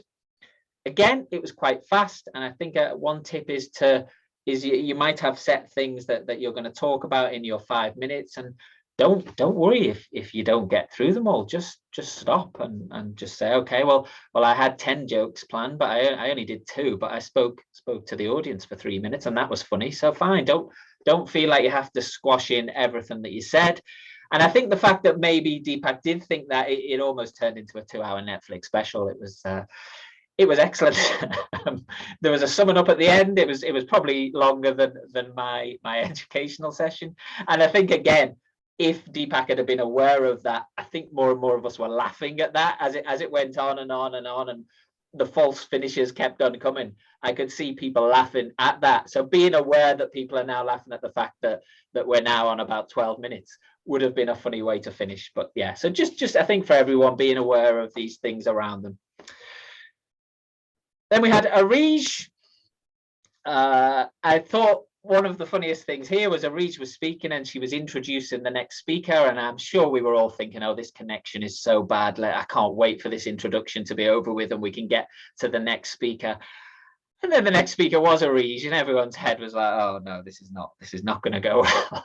But it did go well. The connection was fine. It was a great job. I think I spoke to Arij earlier and she said she didn't really even have anything planned. So if that was all unplanned, it was fantastic. There were callbacks to my jokes about being naked. It was really conversational, and Arij did well at leaning into the camera and getting really close to us and making it feel more intimate.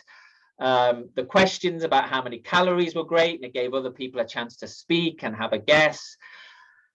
I thought maybe when she said, oh, so I was on 5,000, guess how many I'm on now, it was an opportunity maybe to just, once people had said 1,000, 750, just go the other way and say 8,000, it was a bad Christmas or something like that.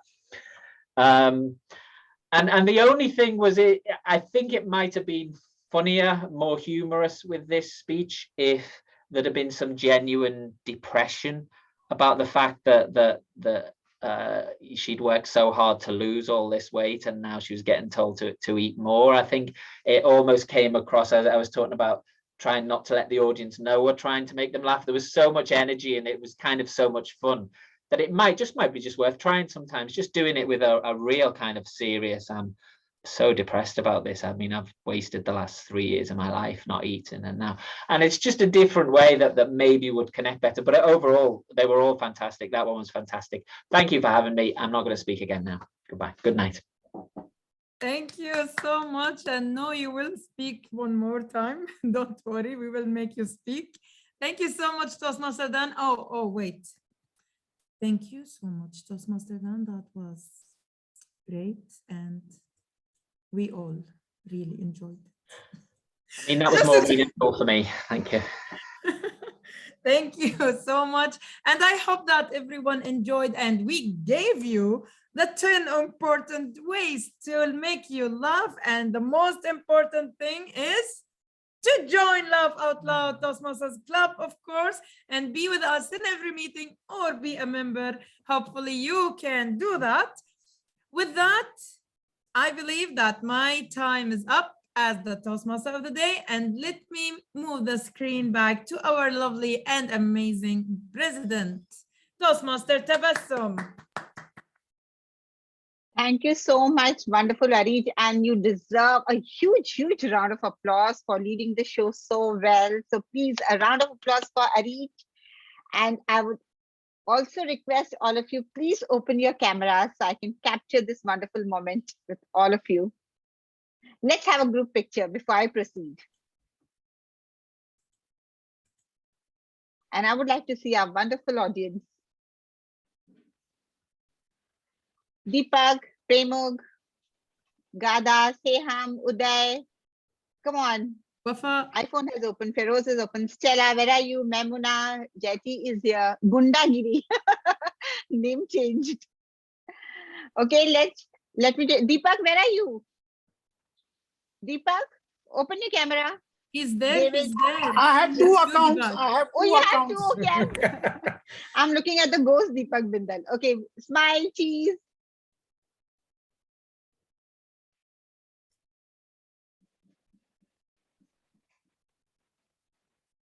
Thank you so much. And thank you, Dan. The show was all about you. It was so wonderful evaluation. And that was quite a critical evaluation we got. And definitely we will improve upon it and work on our vocabulary. Yes, we tend to go fast where every point is taken. I think that was very educational, as most of you will agree with me, right? And I'm still wondering, what was the 10 ways, Arij, you wanted to make us laugh? I don't know. I have laughed probably in 50 ways without knowing what was those 10 ways to laugh. I have laughed and laughed throughout. So thank you so much once again for our wonderful meeting, and do join us for our next meeting, which will be on 17th. I'm coming to that. Okay. 17th, we are going to have our club contest. So it will be, we are not having club contest. Okay, we will notify you. My assumption was they're probably having a contest, but yes, 17th is our meeting. At least I'm right over there. Yes. Our next meeting will be on 17 Jan, whether it's a contest or it's again one brilliant meeting organized by VP Education. That's a surprise that we will be having. And probably we have two amazing members here, Shiba and Premuk, who by then will be members of our club as well. So stay back, and I would like to hear from all of you. So let me thank our members, GTM Wafa, Arij, Srinivas, Deepak, all of you for always coming, making our meeting so memorable. And let me hear from our members, and please be here because I'll adjourn the meeting and I want to hear and have feedback from all of you. Tabassum, Yes, Arij. before we hear from our members, I have the certificate ready for our speaker. I was telling you and you're not listening. Okay, yes, please display, because I didn't have the certificate. I'm so sorry, telling Dan, you, I was very good Tabassum, with personal yes, I will come back. Tabassum, yes. Okay, Arij, please do the honor. No, Dan you really do. did- I'm just sharing my screen. Yalla, all yours. Please. What is Please the name? can spotlight Dan. Where is, yeah. Where is the spotlight? Yay. Thank you so much, Toastmaster Dan, for this opportunity, for the workshop, for all the effort you showed, and for accepting my invitation. Thank you for being here today. And I can't thank you enough because you did a great job today and helped us all to learn all these techniques. And I'm sure we all are going to use it in humor speeches and in our stand-up comedy. Thank you. Thank you so much. Thank you. Dan, let's begin with you. I would like to hear from you. How do you find our meetings, and how was our meeting today before I adjourn the meeting?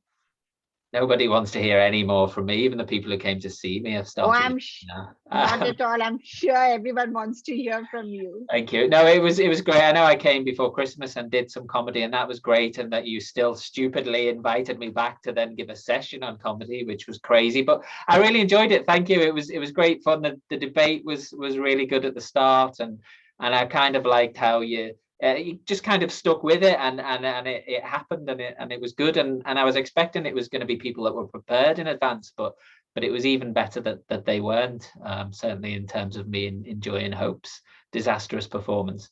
But yeah, it was really good fun. I'll come back anytime, and well done to everyone. I hope the evaluations didn't seem too critical, because they really were. Anybody who gets up and tries to tell jokes, I mean, I know how impossible it is. You're a lucky person that, you know, this is a virtual screen. I may have probably got up and bashed you for your evaluation. For a stand-up comedy, it's the first time in my life I've heard such a critical rap. Like, I was waiting, like, excited, you know, you'll have sing some nice praises. Wow, Tabassum, you did a wonderful job. I mean, in Toastmasters, we are groomed that way, that we hear something very nice and positive, and these very gentle recommendations come, and you just like, what the hell were you talking? I couldn't understand. Please slow down your pace. I'm like, where is this evaluation going? Is this a stand-up comedy evaluation? But yeah, thank you so much. Yeah, you've slightly misquoted me there, but you were a little fast. Yeah, but yeah, my husband works for British Airways. I can take a free ticket someday and come down and physically bash you up for your evaluation. Yes, that's fine. Okay, let the Omicron. No, I can't risk my life. Let the Omicron cases come down. I'll be there. Okay. Okay, jokes apart. So thank you so much, and let me adjourn the meeting. And I would like to hear from each and every member and a wonderful guest who always come and support us. So anything, members? Shall I adjourn the meeting? Thank you, Toastmaster Najib, for taking the role as timer. Thank you so much. Yes. Now you can. Thank you, Najib. Yes, thank you so much. I forgot to acknowledge, and here I adjourn the meeting. Now I can relax. So I'm no more the president now. You can stop recording. Stop recording. Oh yes, better stop recording. And Dan, you have given everybody a wild imagination today coming to the meeting. Najib, I like the part where you were holding the green and Arij is like, okay, I'm done. I'm the team on. And Najib was so much into the dedicated role that he refused to put that green screen down. Arij. Thank you so much. Not knowing the protocol of Laugh Out Loud Club, you still accepted the role. So thank you so much. Now I would like to invite all the guests, beginning with Wafa. Wafa, would you like to say something?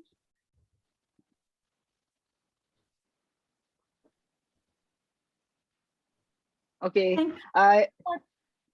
Yes, Malcolm, when you welcome here.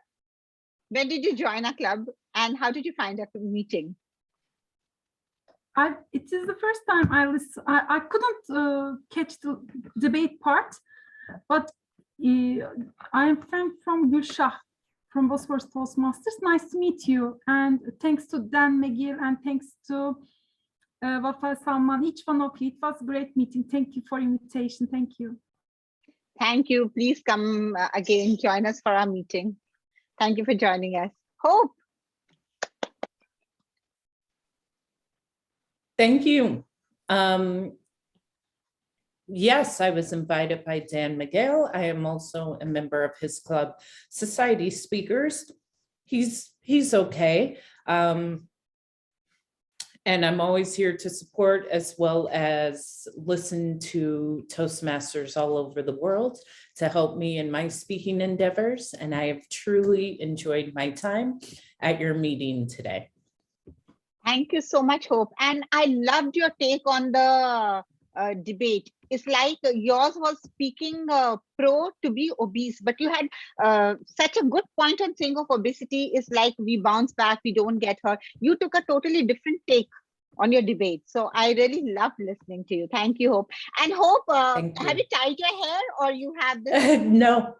No, for the new year, I actually shaved off all my hair. Can you just show? Because I was literally admiring. Wow. Hope that is Yeah. so wow. That is so wow. Yes, yes, you spotlighted. Thank you. Hope just showed that. I'm sorry. These are ladies from please bear with us. Now the meeting is over. Yeah. Wow. That is superb. Does it have any meaning, that cut? I'm sorry, say that again. That cut you have done, is it just mark or does it have some meaning? I can attach a meaning to it, and it means that Dan Miguel, watch out, because I'm coming for you. And so that's what the meaning, no, it has no meaning, but I like to say that it's cutting me into the new year with vigor. Yeah, cutting into the new year. Wow, that's great. So I was admiring and I was just itching to ask you this question. Yeah, thank you. Going. Do come again to our club. Thank you for joining today. Let's hear from Jayati. Jayati, thank you so much for being with us in spite of having a surgery today, and Giri has invited you. And you, I mean, kudos to you for taking part and also speaking. So thank you so much, means a lot. Jayati, let's hear from you. Oh, okay, Jayati, it's okay. I will not force you to speak. If you can speak only then, please. Thank you so much for accommodating me. Thank you. Thank you so much. Uday, would you like to speak something? Oh, yes, I think I really had a lot of fun, especially when all of you were talking about what makes you laugh. I was imagining what makes me laugh. And something that I was imagining is when two actors don't look at each other's eye to eye, they don't talk to each other. Who cares, right? What have they done to the world? Right? So this kind of things it just makes me feel so amusing that people are so worried about who doesn't speak to whom, right? So those sort of stuff. I think very good, very creative topic, and I really enjoyed participating in this session. And as I was saying, I burnt my 750 calories today. True. Uday, hold on to your imagination. Dan, from today, imagination is a hard word in Laugh Out Loud Club. I must say. But, Yes. Yeah, it's a bad word. Absolutely, Uday, Tabassum. yeah, Uday, you sound very interesting. Do join us for our next meeting, and we would like to hear stand-up comedy or either taking part in one of our sessions. Okay, so do Yeah, leave in your absolutely, address. yeah. Yes, do join it. Because from your take, I really would like to hear more from you. Okay, No, I Uday? do. I really enjoyed it today. Thank you so much for inviting. And Yeah, thanks, but no Giri. imagination. Giri Everything is so reality. outgoing. Thank Yes, you. yes. I'm Dan? Uday. I'm his mentor. He's participating. He's planning to be the topmost humor speaker. He's gonna No, be. not He's gonna topmost, be but top. that's going to He's be gonna my be. pathway. Yeah, and now He's I go, imagine he, where it's coming from the he's go, mentoring of he, Giri. he's gonna give a tough fight to Dan. We've been just like, we're just waiting, hiding. Oh, He'll no, come. don't set that kind of an Giri, expectation. I'm just there are trying international to pick up stars who from are Dan. coming from District 20. Arish, way to go. Arish, Srinivas, me, Deepak, we all are here from District 20 to compete with all of you, okay? No, you guys are awesome. Really awesome. We all are doing we get inspired from each other. So Yes, thank you indeed, so much for indeed. joining us. Yes, thank you. Let's hear from David. David.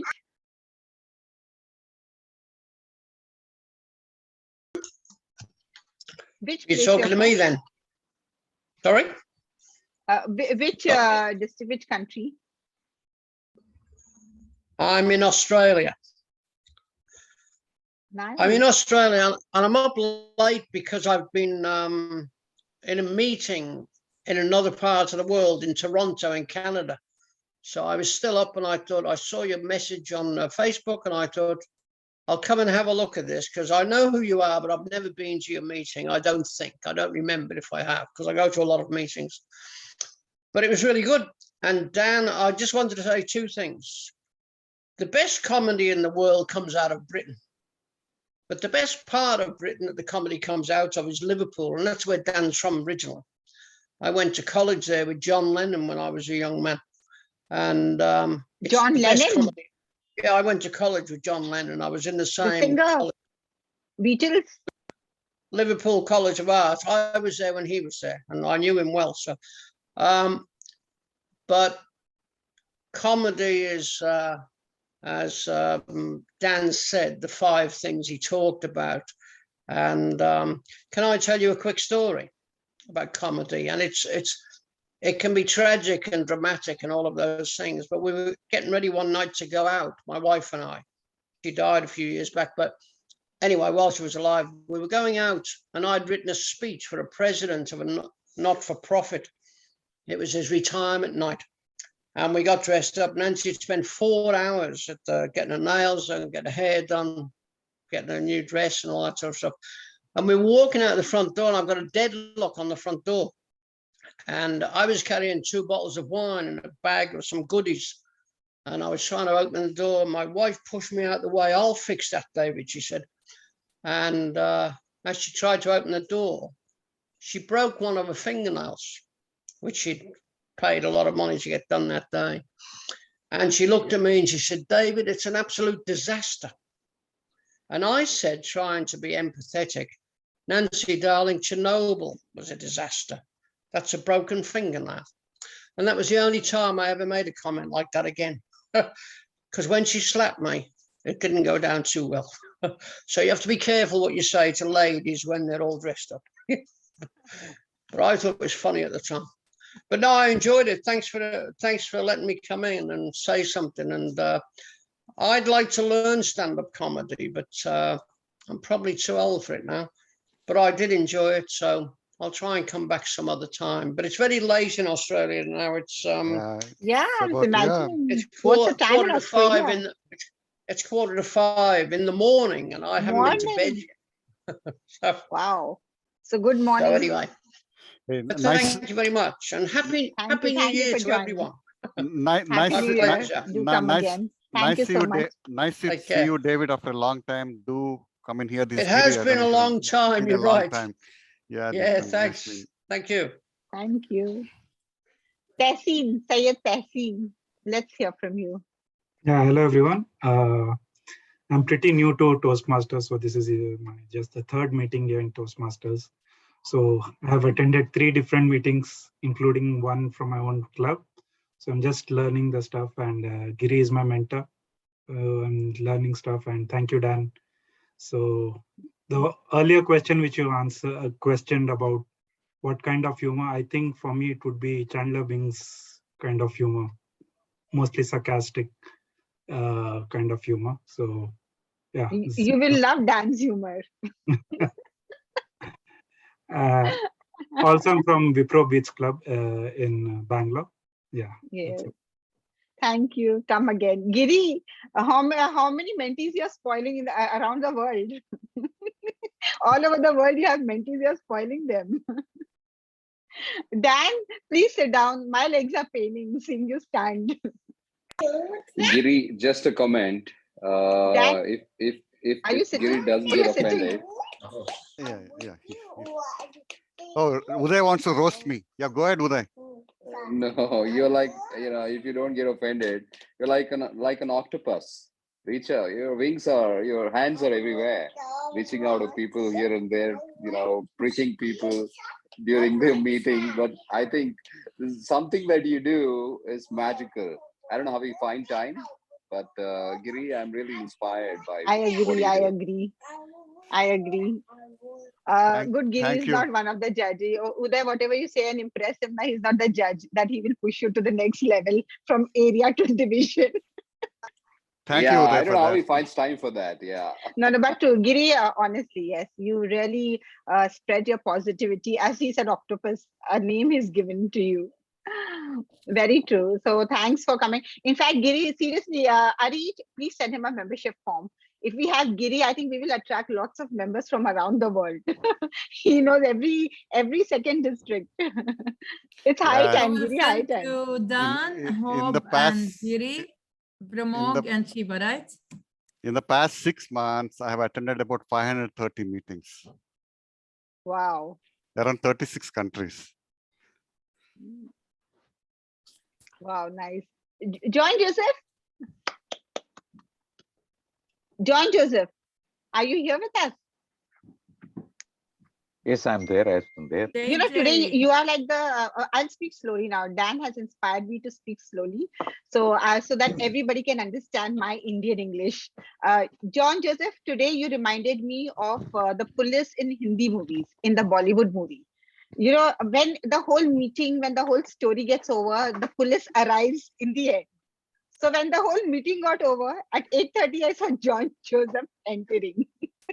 All John the Indians got would the have best got this voice. joke. Yeah, John got the best voice. Oh, he's got the, absolutely, absolutely. John Joseph, we need to hear you speak. Tabassum, I'm working. So I just got a Oh, break, a free time during this time. I just switched on the how Zoom. sweet, how sweet. Do come in anytime. You are most welcome. Always nice to see you. And speak, thank- everybody can hear your voice. And thank you for the compliment. It is Toastmasters who identified my voice, Kuwait Toastmasters. So I'm thankful to you. No, yours is one voice which is impactful, and the second voice I find is Richard Pegg, our past international president. He's got a 4D voice, very boomerang kind of voice he has, I feel. Thank you, John. You're working, you're in the office now. Thank you for joining Yeah, us. I'm in the office. Thank you for joining us. Deepak, Srinivas will say something, and then I will make Dan speak. I want to hear from Dan. He's given such critical evaluation. Dan, Dan for the last, best for the last. No, I really got the good tips from Dan, and we will definitely implement in our upcoming stand-up comedies. Thank you, Dan, for sharing all the secrets here. Yes. I wish to really thank Dan for just not for his evaluation, but for his educational session and letting us know the nuances of stand-up comedy and how the audience react. That was most important aspect of that education session. You know. Thank you very much. Thank you very much, Dan. Yes. Yeah, thank you, Srinivas. Yes, I totally agree. Dan, it was, it's not that I have not served the net, or because see, we are specializing in stand-up comedy, but there was something really new we learned from you today. And also, after a long time, I'm hearing critical evaluation because we are so used to sugar-coated evaluation. Dan, let's hear from you. Thank you. Could you say that one more time, just a little bit more slowly, please? Dan, you're still. No, I'm joking. I'm joking. No, it's fine. I need a ticket to London. Yes. I'll ask my husband to arrange a free ticket. Bring the Omicron cases down. Bring the Omicron cases down, and then I'll come to London. I hope I'm clear. As I said earlier, there's a queue of people waiting to hit me, but you're welcome to join the back.